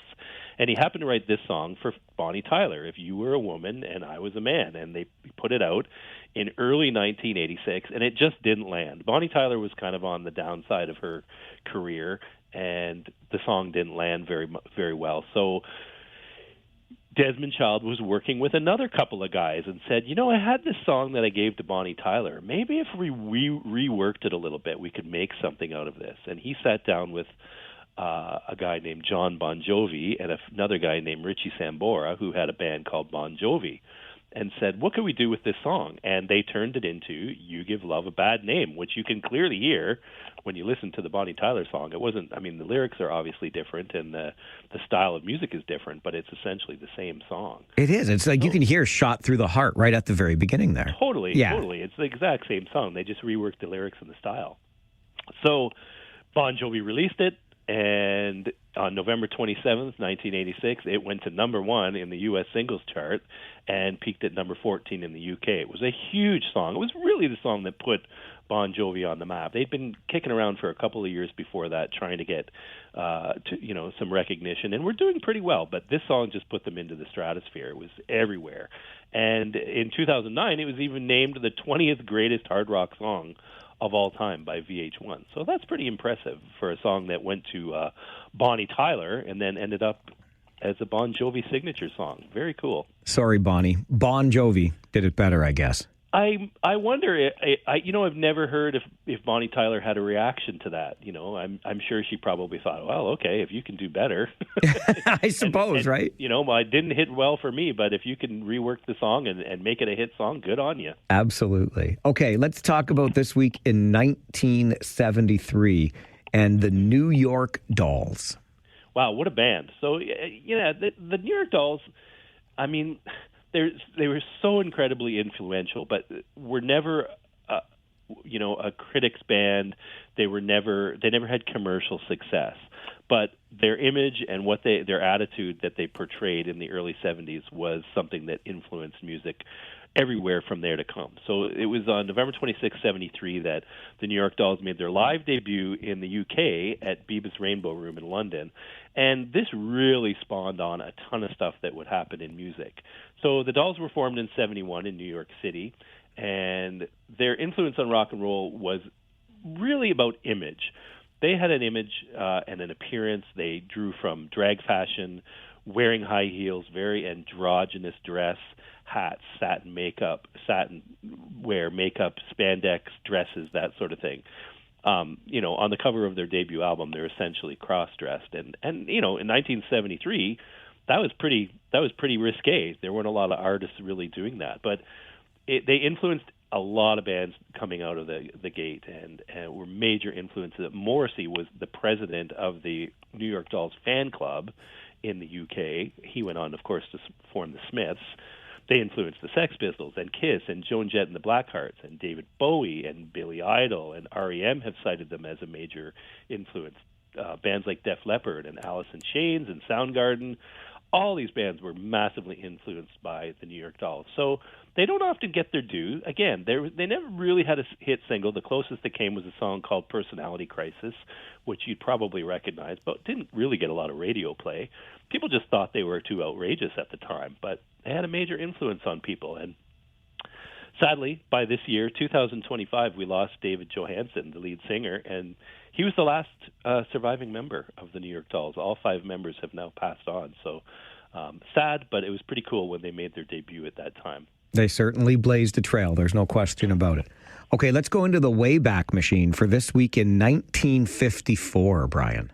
Wow. Hard to believe that it was 1954, the first time a black artist would top the chart in the United Kingdom and simultaneously sell 1 million records. But that happened to Winifred Atwell. Winifred Atwell had a song in 54 called Let's Have a Party, and you've probably heard it. It's often played in movie soundtracks, and I hear it come up from time to time on TV shows. But yeah, that song came out in November 28th, 1954. It was Winifred became the first black artist to top the charts, #1 single in the UK, and it also sold 1 million copies simultaneously, which had never been done before. So 1954 was a banner year for Winifred Atwell. And interestingly enough, again, and not a name that a lot of people know well, but Winifred sold over 20 million records in her career, making her one of the 50's best-selling instrumental artists. So an impressive career. It is. That's an incredible number, 20 million records.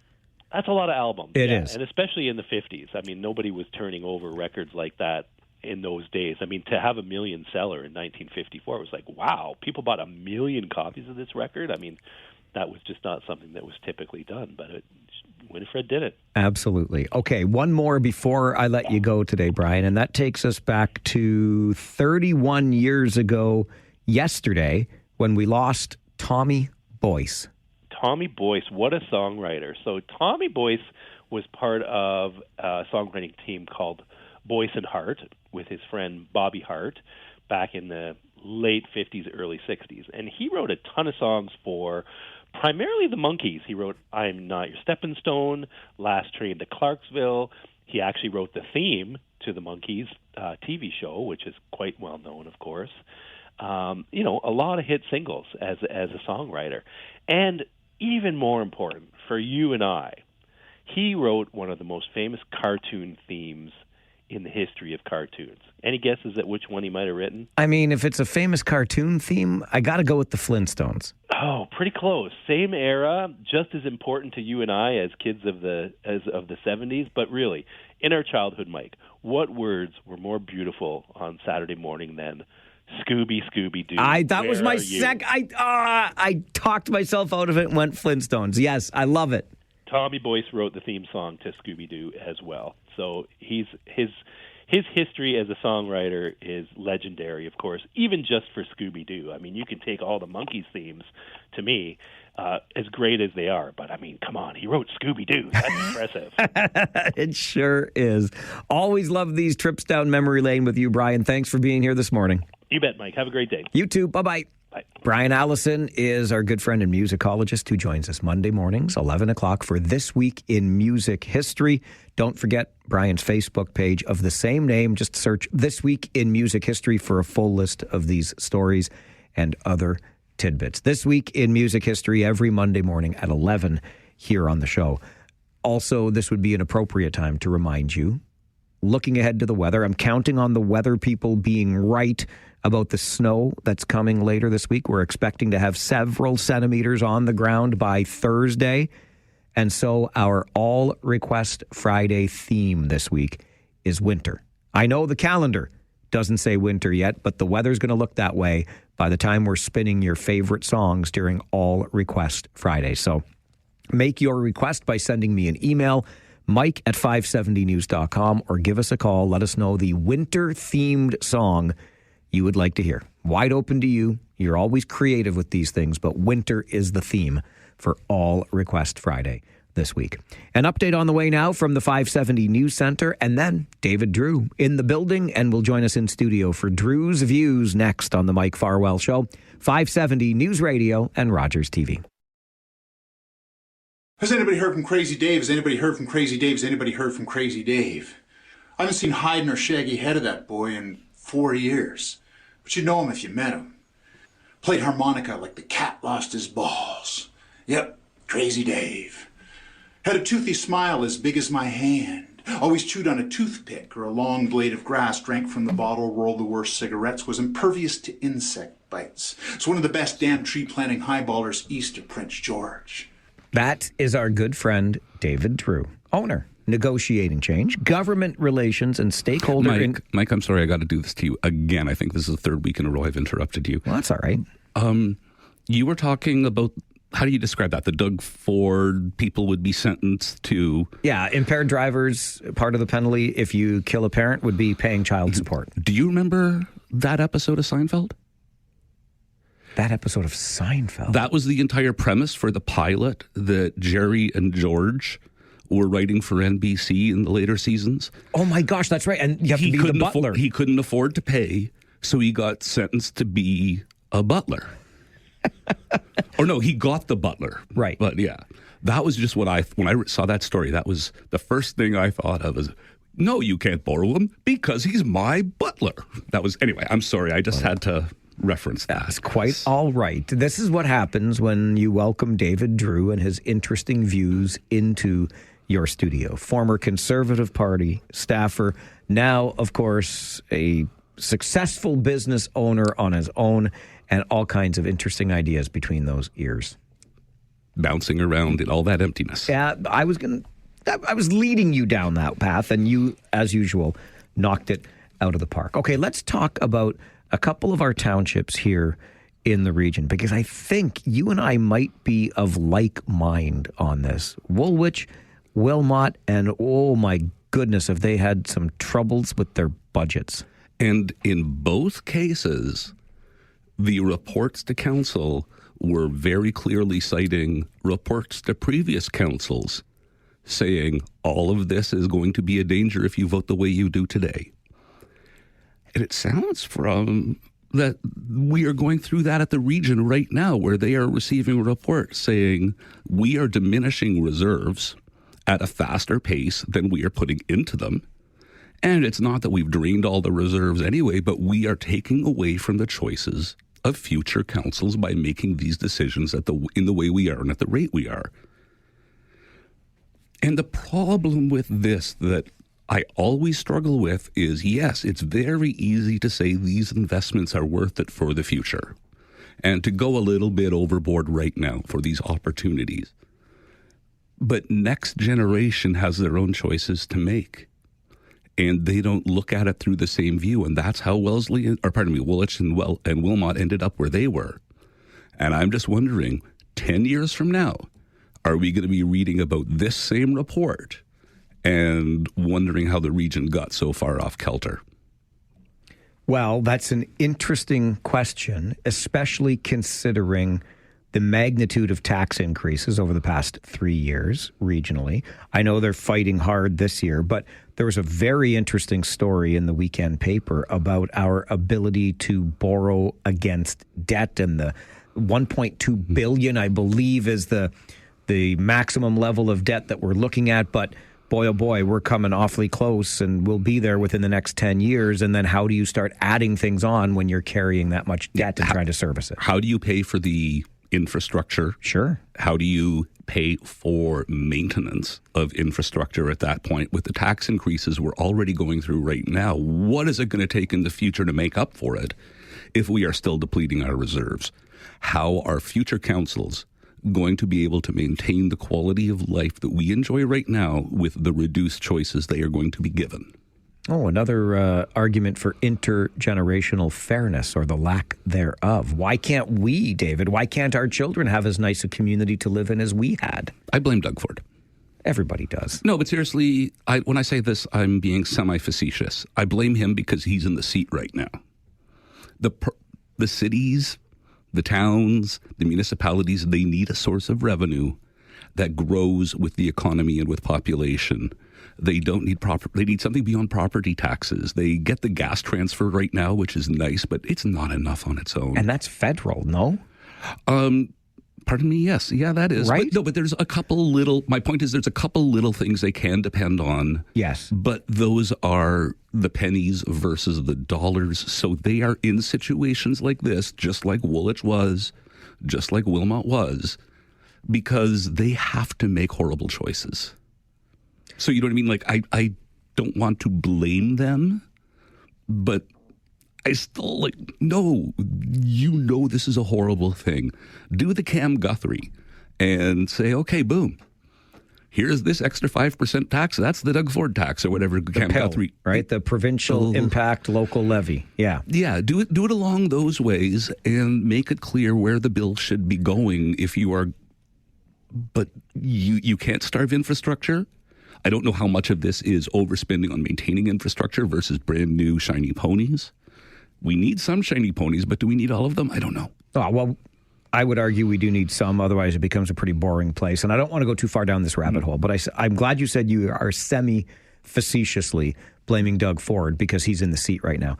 These problems, long predate Doug Ford. And I'll remind you who was there since 2003. So, provincially. Oh, yeah, but even federally, though. Oh, of course.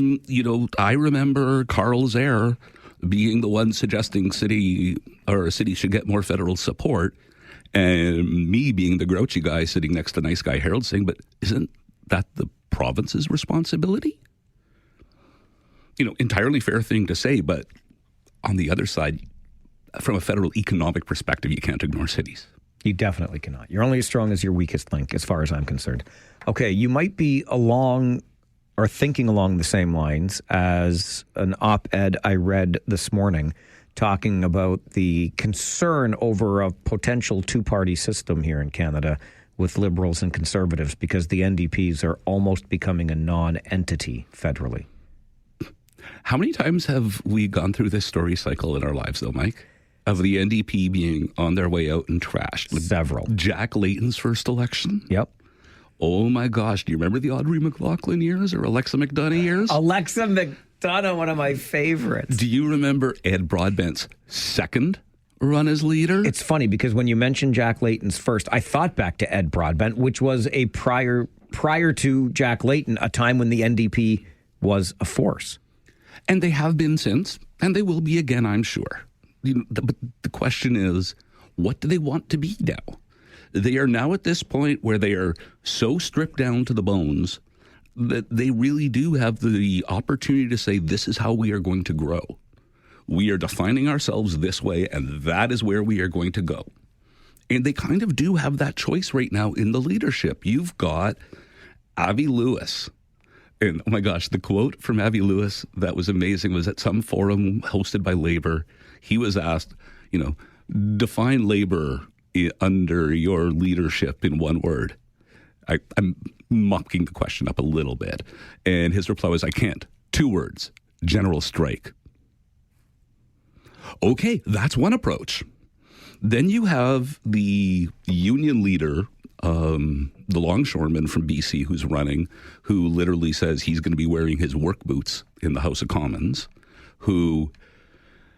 Oh my gosh, if you have the chance to see clips of this guy and hear him talk, it's worth it just a little bit because he is definitely not a politician. He is straight off the docks. So he's the Doug Ford answer to the NDP? Perhaps. He reminds me of the perennial former local candidate Len Carter, the late Len Carter. Oh, yeah. He reminds me of that. That guy just could not be political in a salesy way. He was just blunt and honest and tells it like it is. And then you've got, Heather McPherson, the NDP MP out of Edmonton, who had Rachel Notley.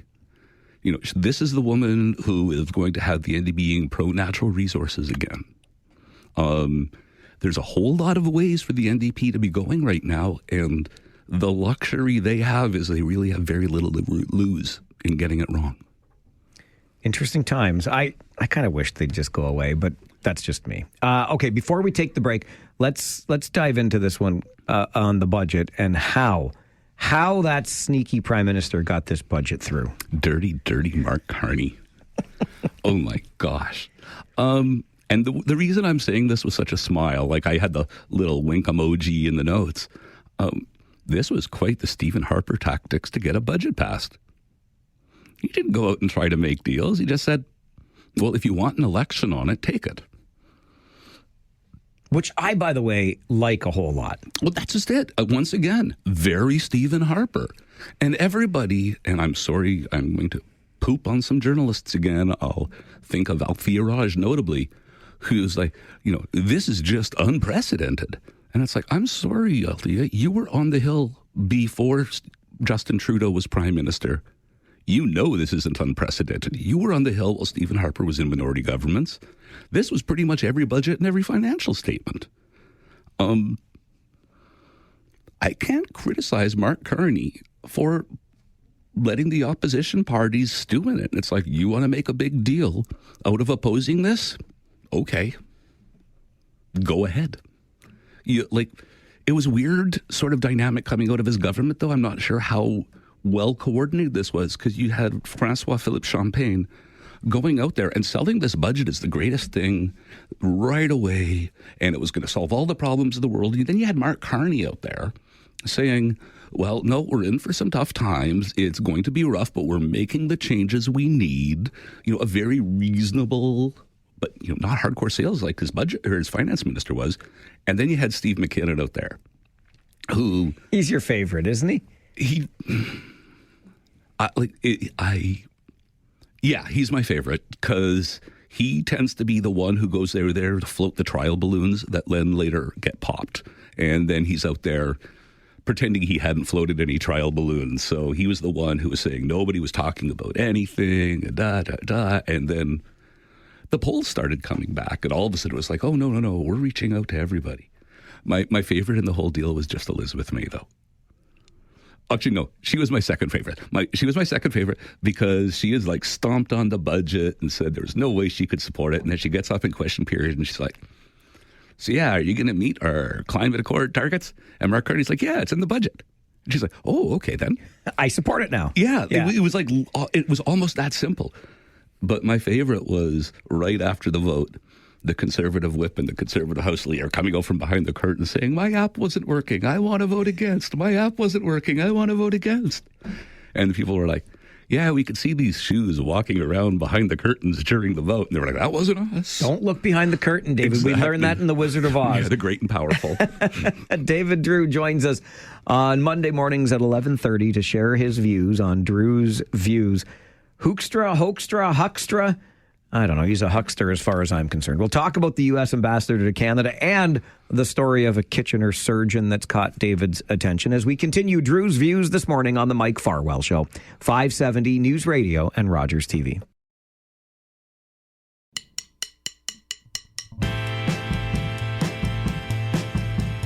Every Monday morning at 11:30, David Drewe, former Conservative Party staffer, worked alongside Harold Albrecht when he was our MP for Kitchener-Conestoga.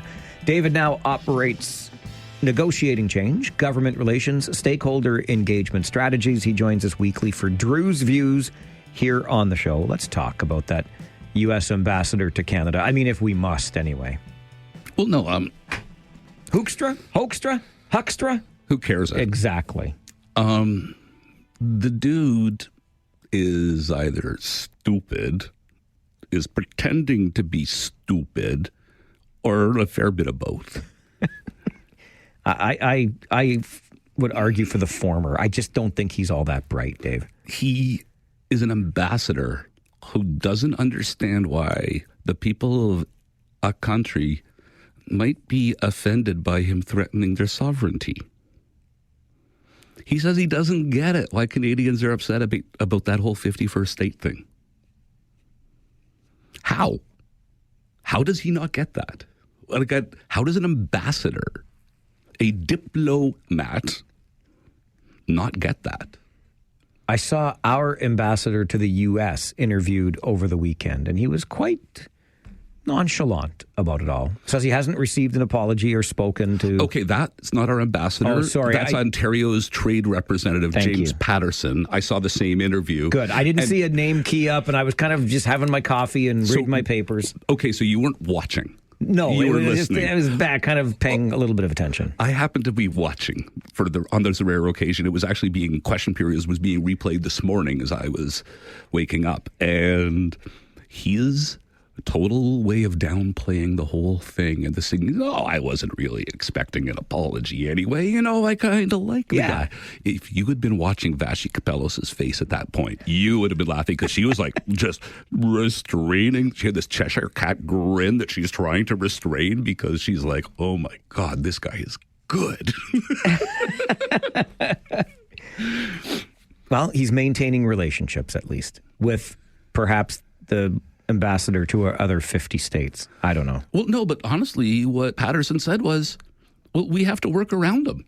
Yeah. That was basically what he said. So, once again, what does he think his job as ambassador is? To burn his own bridges so that everybody is going around him?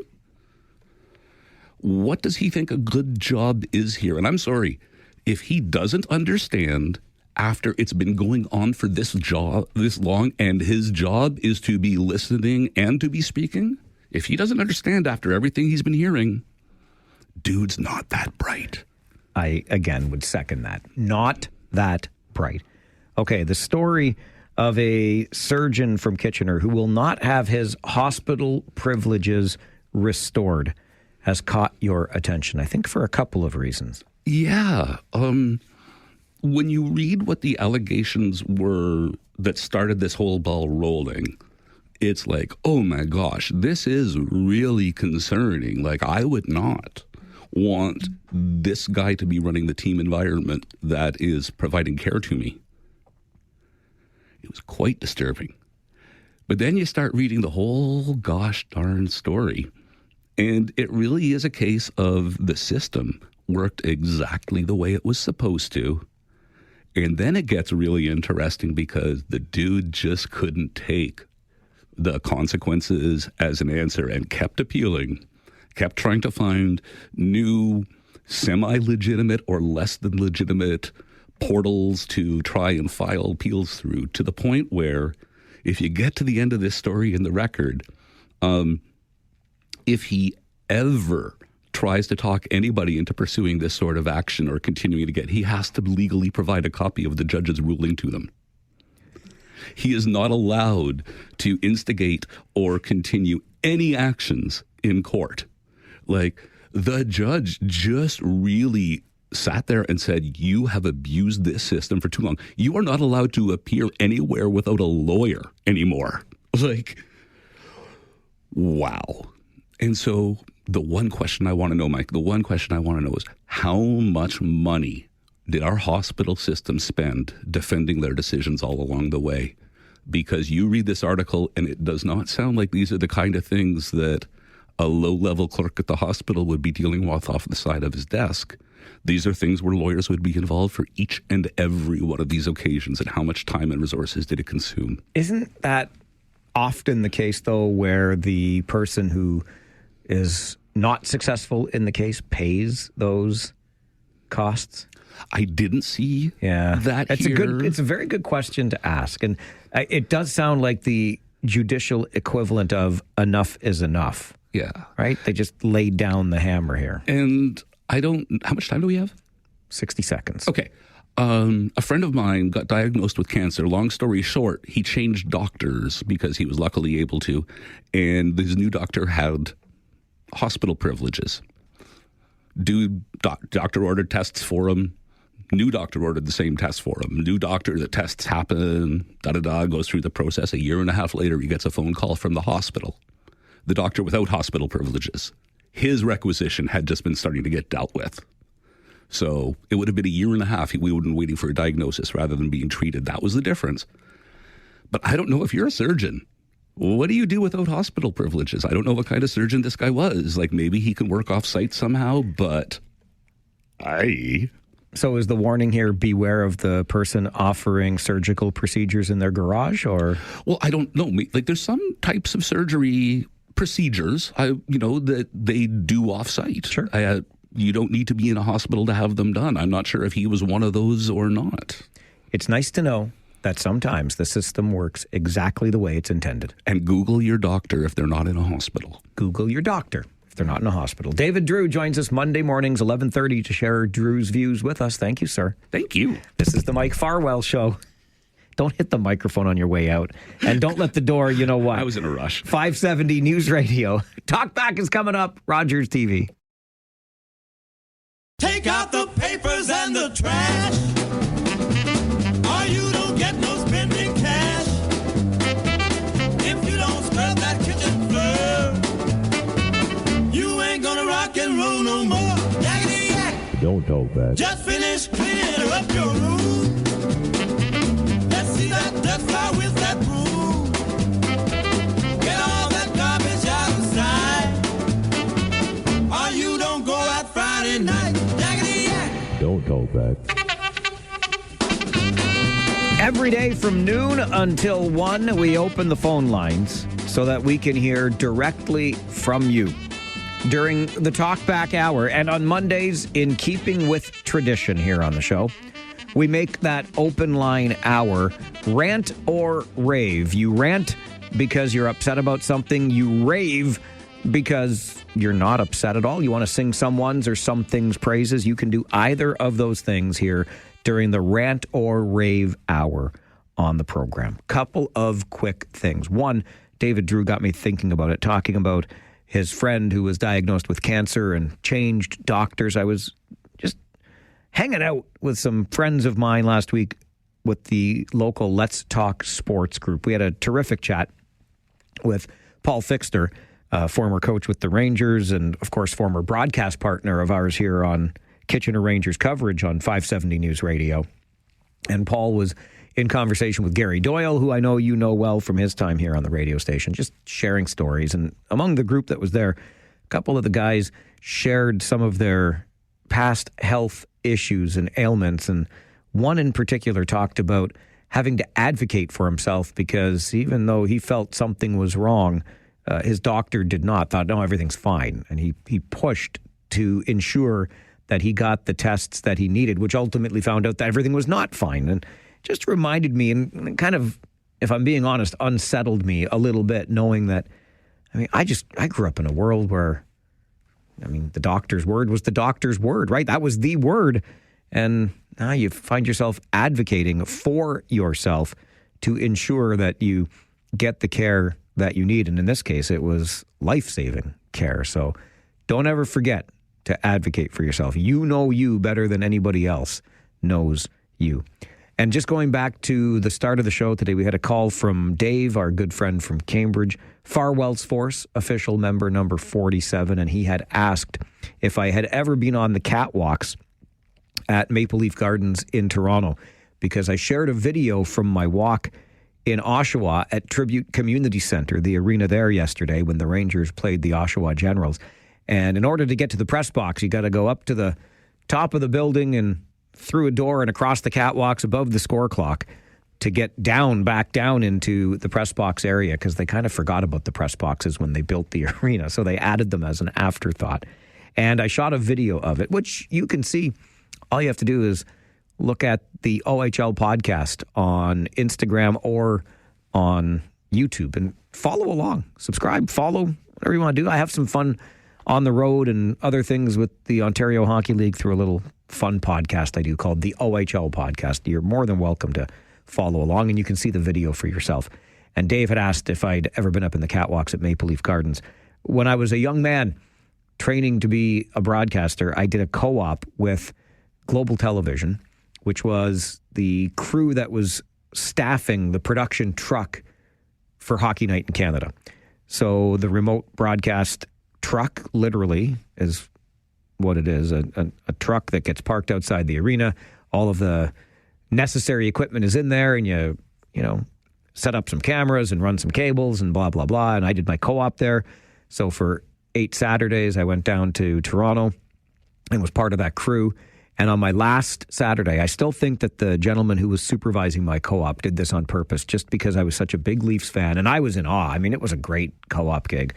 Go to Maple Leaf Gardens every Saturday. My goodness gracious, it was fun.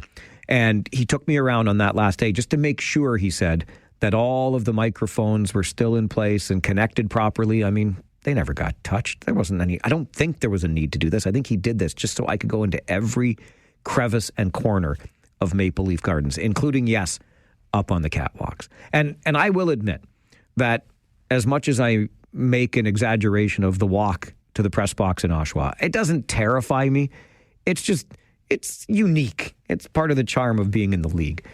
But I loved it in Maple Leaf Gardens that day, and I still think my supervisor, Eugene McElhaney, did me a solid that day so that I could see all of these places of Maple Leaf Gardens on my last day of the co-op.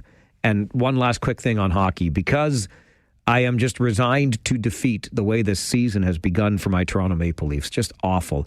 And I did see my Maple Leafs get absolutely walloped by this team that I really don't like on Saturday. I have for the day. So you have 50 minutes left now to take your free shots at using the name of the team that shall not be named. The law on this show against uttering that team's name is lifted, but just for today, because what am I going to do? I got to admit, like, you got me. You're beating me in every way, in the standings, on the ice, in the fights on the ice, everything. And I'm going to give you your day in the sun. So feel free to use that team's name as often as you want without getting hung up on for today. Let's begin Rant or Rave with Jersey Bill. Good afternoon, Billy. Yes, I was really interested in what happened with Mr. Trump. It almost looked like he was becoming bipolar, letting go one of his main supporters, MTG, Marjorie Taylor Greene, and getting close to Mandami, who he had before called a communist. That was really strange.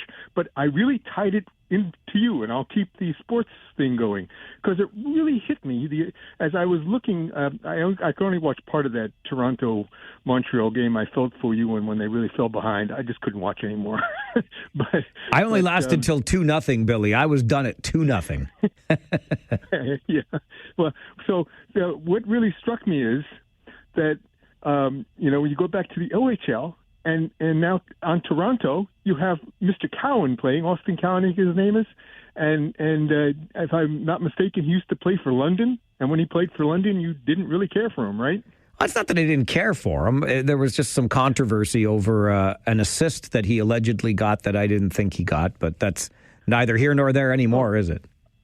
I thought that him being a main star and a kind of the bully of the on the London team that you really didn't like him. But I knew when he went to Toronto, you're going to have to change your mind about it. and the same thing with the Jack guys, Arba Jack guy. And I remember that of course Arba Jack guy had a short time with Kitchener, then went on with the Bulldogs. And when he went to the Bulldogs, I remember specifically that you had an interview with his rather attractive mother, who also was shown on the screen during that game.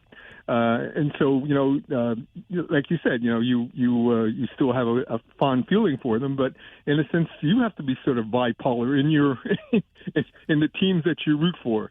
Somebody that plays for the Kitchener Rangers could wind up on the Montreal Canadiens. If you allowed me to say that. I did allow you to say that, Billy.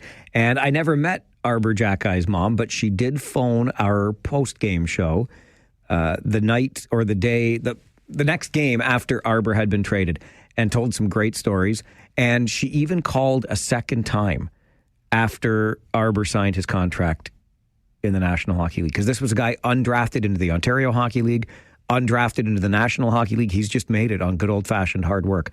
But Arbor's mom did phone our show after Arbor was traded and just talked about what being in Kitchener had meant to him. Never met her in person, but she took the time to call our post-game show. Loved it. And yes, even though he plays for that team, I am an Arbor Jackeye fan for life. I just love everything about the kid, his work ethic and what he's accomplished for himself through that work ethic. Love it. So I get where you're coming from, and you're right. Terry is next on Rant or Rave. Good afternoon, Terry. Hey, good afternoon, Mike. I was listening to your show on Friday, and you had a caller. I believe his name was Bill. and he was discussing with you the old days of school when when getting whacked was legal. Yes. Now, I think Bill was 100% right, and you were 100% wrong, and I'm going to say why. It's like you were glorifying legalized assault, weren't you? No. That's exactly what I told Bill. We were just talking about what used to happen and our memories of it. Okay. Well, nothing was glorified. In fact, we all talked about how awful it was. No, but still, it was. I think we should bury it. We should deep six that. But anyway. Well, so we should never talk about the discipline we used to face in school. But those weren't great days, Mike. I know they weren't great days, but why? I don't know. Mike, Terry, I'm asking you a question back. Why do you want us to deep six them, in your words? Well, if you would let me speak and stop interrupting me, I'll tell you. I used to get in the odd street brawl, so getting beat up and smacked around, I didn't care for that. It wasn't a big deal. But what I have a problem with was the hypocrisy with these educators, if you want to call them that. They would go to church on Sundays and pray and think that they were holier than thou. And then come Monday, they would smack you around. Hey, Mike, since you were on this kick, how about for Thursday? Here's a topic. And I know this is a fact because it was pretty common back in the old days. And I actually looked that up this weekend because I was curious. And this was actually legal. You could beat up your spouse back in the day, and nothing would become of it. It was in January of 1983 that the government finally stepped in and said it became illegal. So why don't we have a conversation, and you can have all your female callers calling in and talk about how they got bloodied noses and black eyes at the hands of their spouses. What I'm curious about, Terry, is why you want to deep six the conversations, but now you're just like you spent the last 2 minutes talking about them. If you don't want to talk about them, then don't talk about them. I never said I didn't talk about it. I'm just telling you. You said we should. Right, you said we should deep six these conversations, and now you're 2 minutes and 13 seconds into talking about them. Why? I'm just giving you a suggestion for Thursday if you want. But the caller was right, Mike. Okay, a whack in the hand is not a big deal, but when they used to... Oh, well, now a whack in the hand is not a big deal. So, yeah, Terry, pick a lane. I told you that, Mike, at the beginning. I used to get smacked around on street brawls. I didn't care if I got smacked at school. It was the hypocrisy that got to me. Well, that's fine. You're holier than thou as an educator, if you want to call yourself that. Terry. And then you go smack your students. Isn't that kind of hypocrisy? Mike? Absolutely it is. Absolutely. How about when you're a parent and you love your child more than life itself and you smack your child around? Great. That's the way it used to be. You didn't get arrested for that either. Well, let's talk about that too. Let's just have conversation. But haven't we talked about that? We've had the spanking debates how many times on the radio over the years? I don't understand. Like you're in two lanes here at the same time, Terry.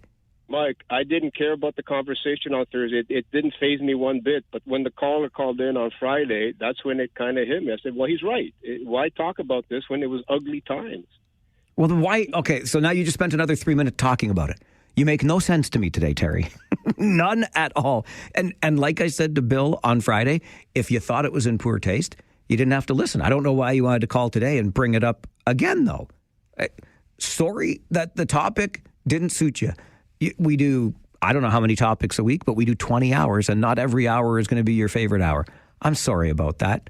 Rant or Rave continues. I think that's one of our most popular hours of the week here on the Mike Farwell Show, 570 News Radio and Rogers TV.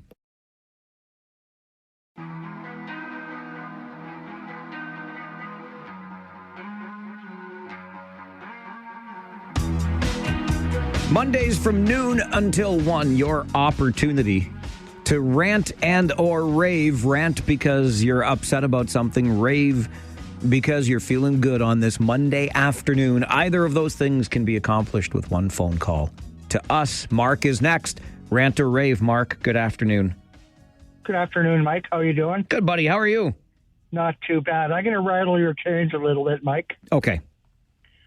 Go Montreal Canadiens, go. Now, wait a minute. You're not even a fan. You're just doing that. I know. I'm just rattling your chain. All right. Secondly, Mike, my favorite segment of your show every week is with Brian Allison. This Week in Music History. I listen religiously. I just love all the stuff that's going on in music history weekly.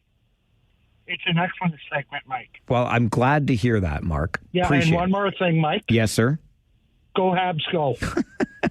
All right, Mark. Now, listen, I don't quite understand you in that regard because you are a Leafs fan like I am. I'm almost positive you are.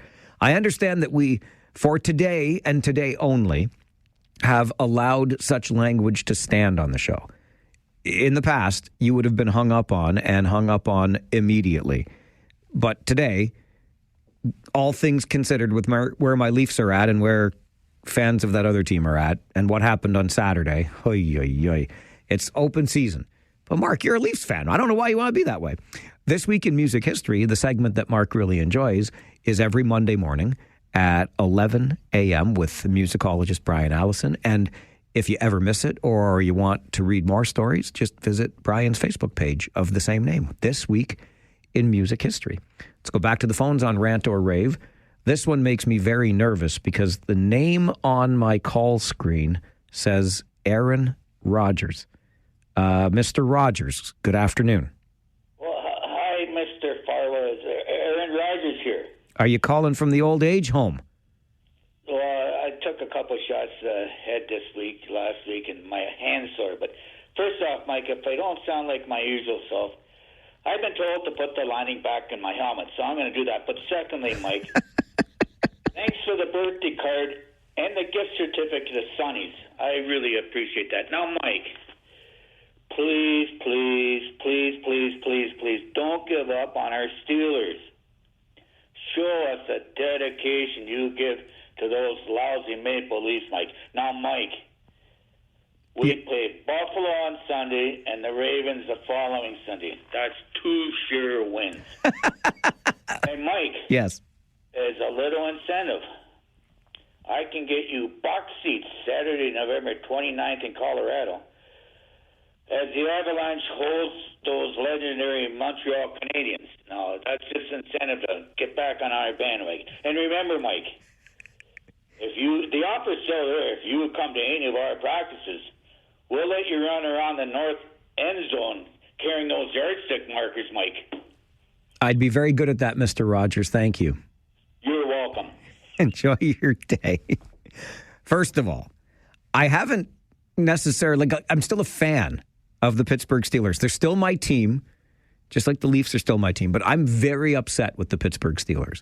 I was upset when they signed this goofy quarterback, Aaron Rodgers. I said from the very beginning, this is a bad idea, and what's happened? It's been a disaster. So when as a fan, you think you know what's best, and the team goes against that, and then your fears are realized, I'm just like, that's it. I'll pick you up again next season when the old man is done. We put him out to pasture, and we put a real team on the field with a real quarterback as its leader. Because Aaron Rodgers is a bum, plain and simple. On the field, off the field, the guy's a bum. So I'm done for this year. They're not going to get any of my time because I got better things to do, like watch the Leafs lose, apparently. Norm is with us on Rant or Rave today. Hello, Norm. Hello, Mike. I am a true Montreal Canadian fan. I'm sorry about that. Were you dropped on your head as a child, Norm? Well, I'll tell you what. I was dropped onto the ice in Hesper with 6 teams in 1955, and there was 6 teams, so all the NHL teams, and I was lucky enough to get draped over my head a Montreal Canadian sweater. But I am a passionate fan on hockey, and I just want to tell you, we've been through hell, as you know, in the last few years, and now we have, as you know, the youngest team in the NHL doing amazing things. But we've gone through our battles. But why I called today, I've got to ask you a question. I know you're a passionate Leaf fan. I have 3 brothers that are Leaf fans, so I feel sorry for them too. But anyways, I have to ask you, the one thing that really bothered me is when they take the captain off your teammate and give it to another teammate. I don't think that's a good move. But I want to leave you with one thought, and I want to see if you'd answer this. Would you have a team of all Matthews, or would you have a team of Gallaghers? And I'll leave you with that thought, and thanks for taking my call. Thanks for making the call, Norm. Brendan Gallagher is quite the player, and I'm a fan of the little guys, literally, that play as big as Brendan Gallagher does. But no, I will take a team of Austin Matthews's every day, all day. The guy's over 400 goals already. It's ridiculous what he can do. And he's a way better player at both ends of the ice than he gets credit for, in my opinion. So, no, thank you, but I'll take my Austin Matthewses. And I hear where you're coming from, especially with how well John Tavares has been playing without the captaincy. I'm not sure I would have made that move either, but I'm still a Leafs fan. I'm still going to watch their games all year long. They're going to keep disappointing me. I find it kind of funny that you talk about going through tough times as a fan of that other team. When? A couple of years here and there? 1967, Normie. And I'm still waiting my whole ding-dang life. Rant or Rave continues on the Mike Farwell Show. This is 570 News Radio and Rogers TV.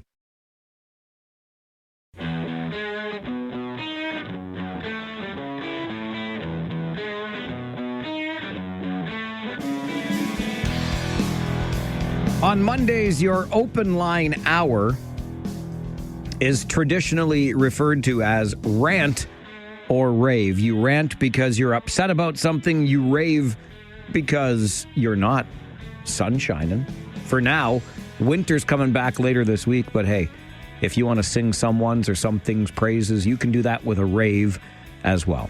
One phone call does it all. Get it off your chest and onto the show. And we go next to Douglas, who joins us on Rant or Rave. Good afternoon, Douglas. Good afternoon, Mike. How you doing? I'm great, thank you. How are you? Not bad. Talking about the Toronto Maple Leafs. Okay. I have never jumped onto their bandwagon.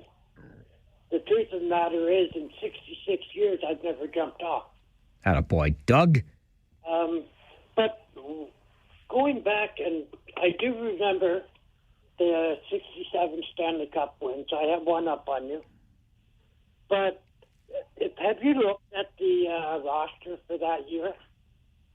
Not in a long time, no. Yeah. You know, we had a goalie named Johnny Bauer. We sure did. And, you know, just some of the other names that pop up. You know, Ron Ellis, Dave Keon, Frank Mahovlich. But we also had a guy that I think in today's standards would have been equal to Elon Musk. And that would be Tim Horton. When he played for them, unfortunately, he passed away at 44.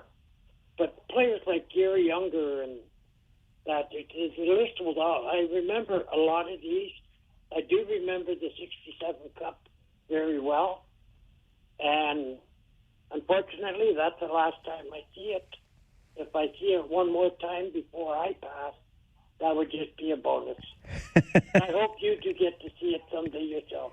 Thank you, Doug. I look forward to the chance. I still have the chance, right? I look forward to seeing it. My goodness gracious. It's gotta happen at some point, doesn't it?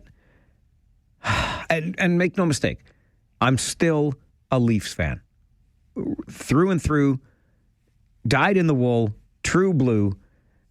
I'm not even giving up on watching them like I've given up on the Pittsburgh Steelers this season. I didn't like what the Pittsburgh Steelers did when they signed that bum of a quarterback, so I'm done with them. Don't want to waste my time. The Leafs, there's still 60 games to play, give or take.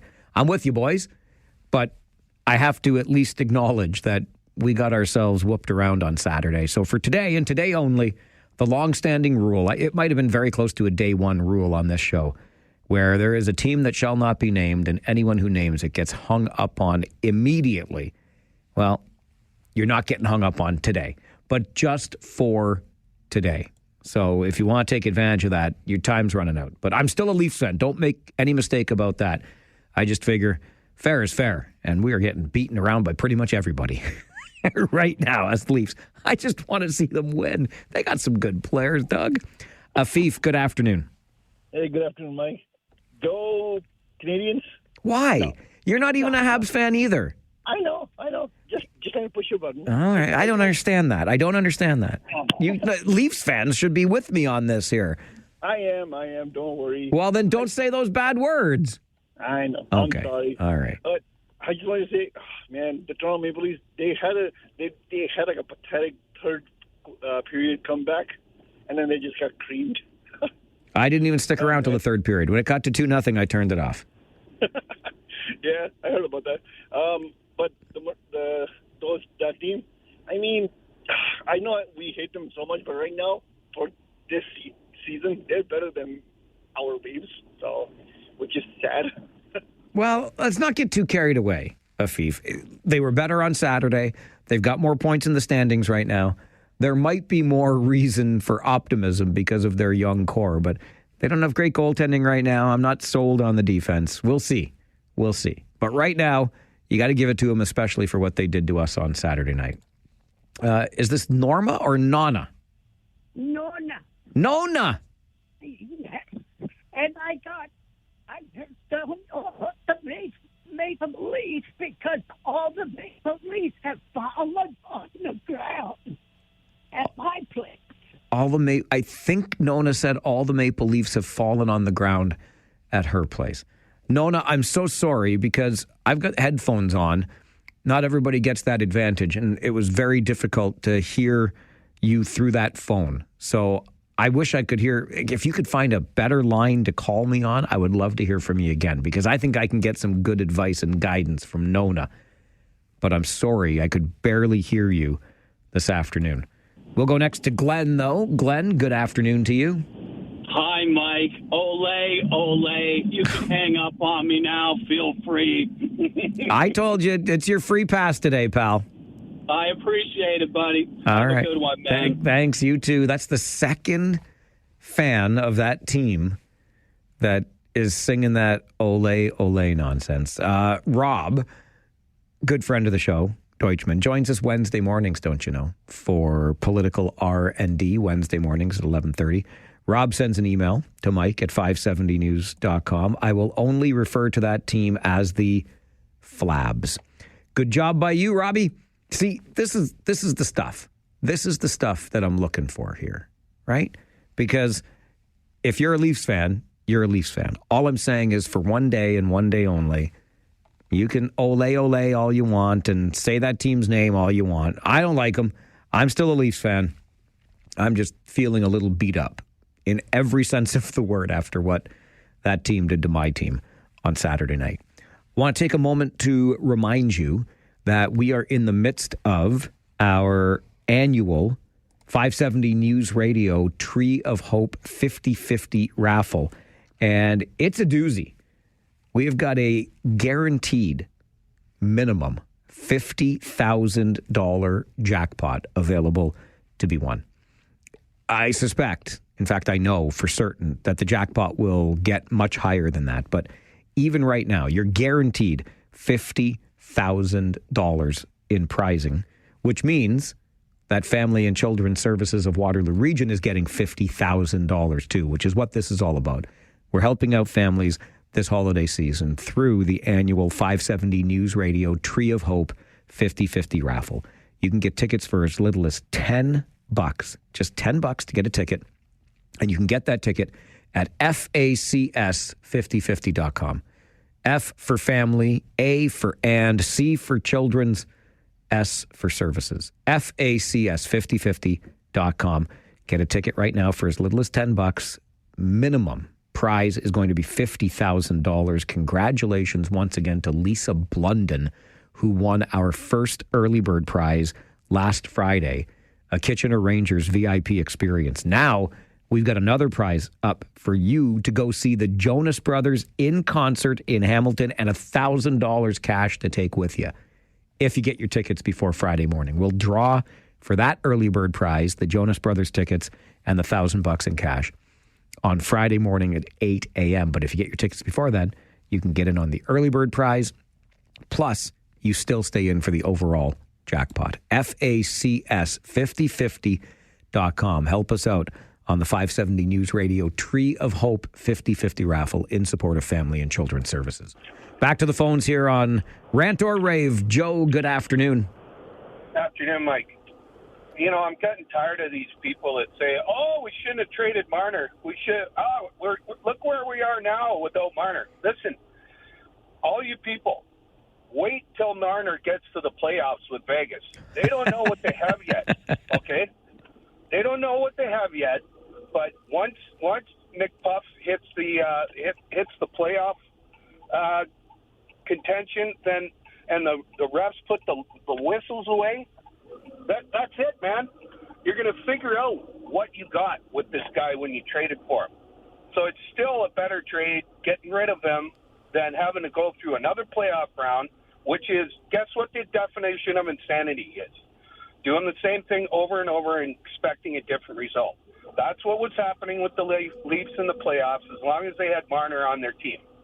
So once Vegas hits the playoffs, the refs put the whistles away, McPuff will get ragdolled as predicted.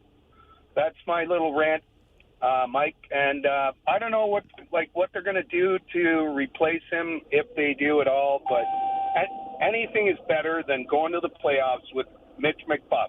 Thanks, Mike. Thanks, Joe. Appreciate it. I do agree with that. Anybody that thinks that this is just because the Leafs traded Mitch Marner, I think you're mistaken.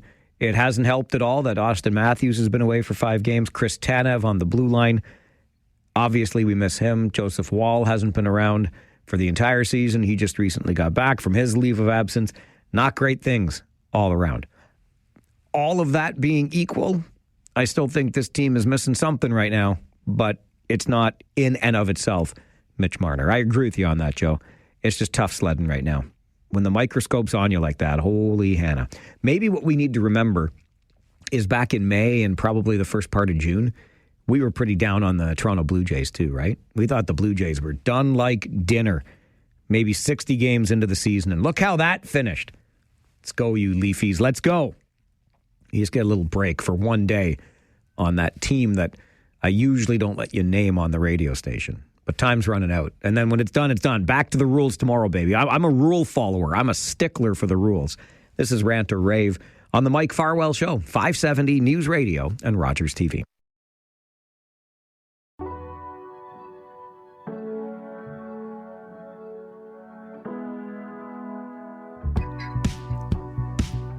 Well, how about that provincial government here in Ontario?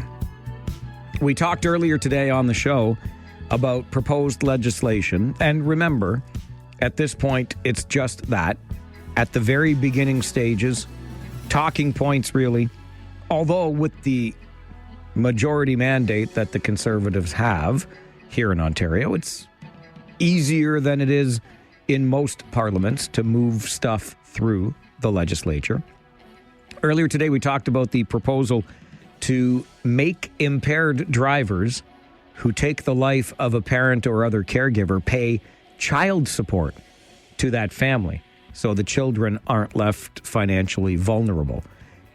There will be some logistics that need to be smoothed out for sure, but interesting, at least on the surface. I think we can all understand the emotional appeal of legislation like that, because I get the sense that most of you are like me when it comes to drinking and driving. It is a behavior that I have zero tolerance for, and I wish that our laws and our sentences demonstrated that same level of tolerance. Zero. It's a conscious choice that gets made. I really get frustrated by it.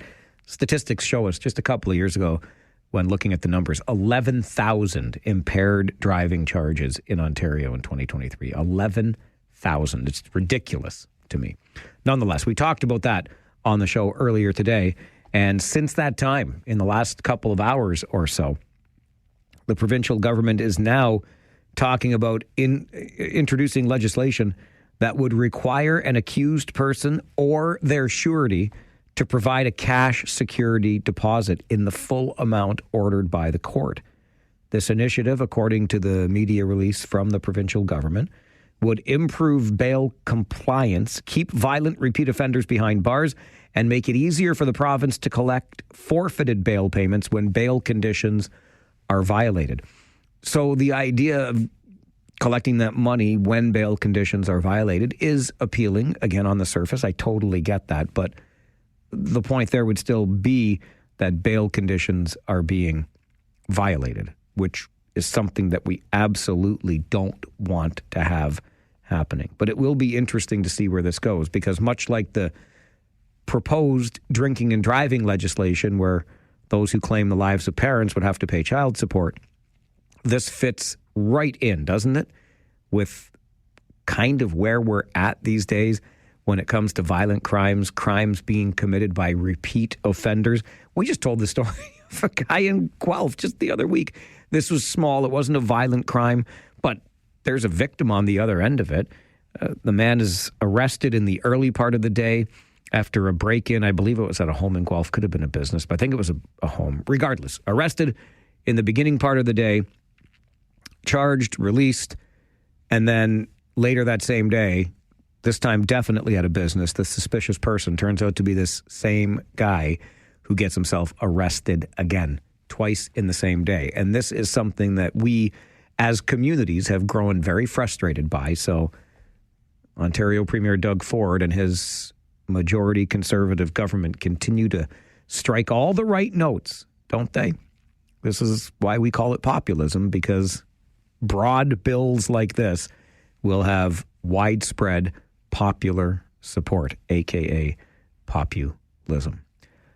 Something I want to remind you of that Waterloo Council is considering today, and that is road safety enhancements based on collision data for the city.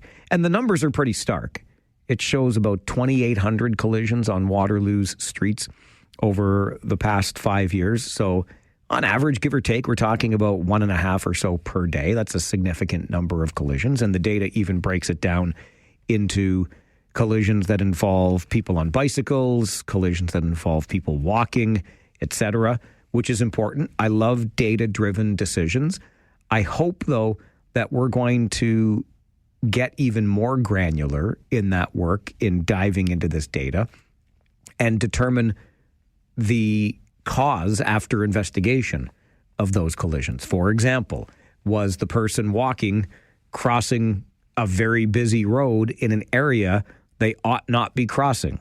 Was the person on the bicycle making an unpredictable or even illegal against the Highway Traffic Act maneuver before being involved in the collision? We talk all the time about the responsibility of drivers being greater because they're operating these big, heavy pieces of machinery, and they're relatively safe inside those pieces of machinery. And I get that, but I think responsibility, we all have 100% of it when using our roads, our sidewalks, our trail systems, etc., to use them responsibly.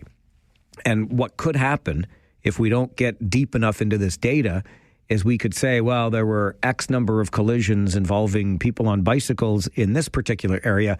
We must need protected cycling infrastructure. And I would push back against that and caution, you're probably throwing some bad money at something here, because as the old saying goes, you can't fix stupid. And if people are just doing dumb things, no amount of quote unquote safe or protected cycling infrastructure is going to save them.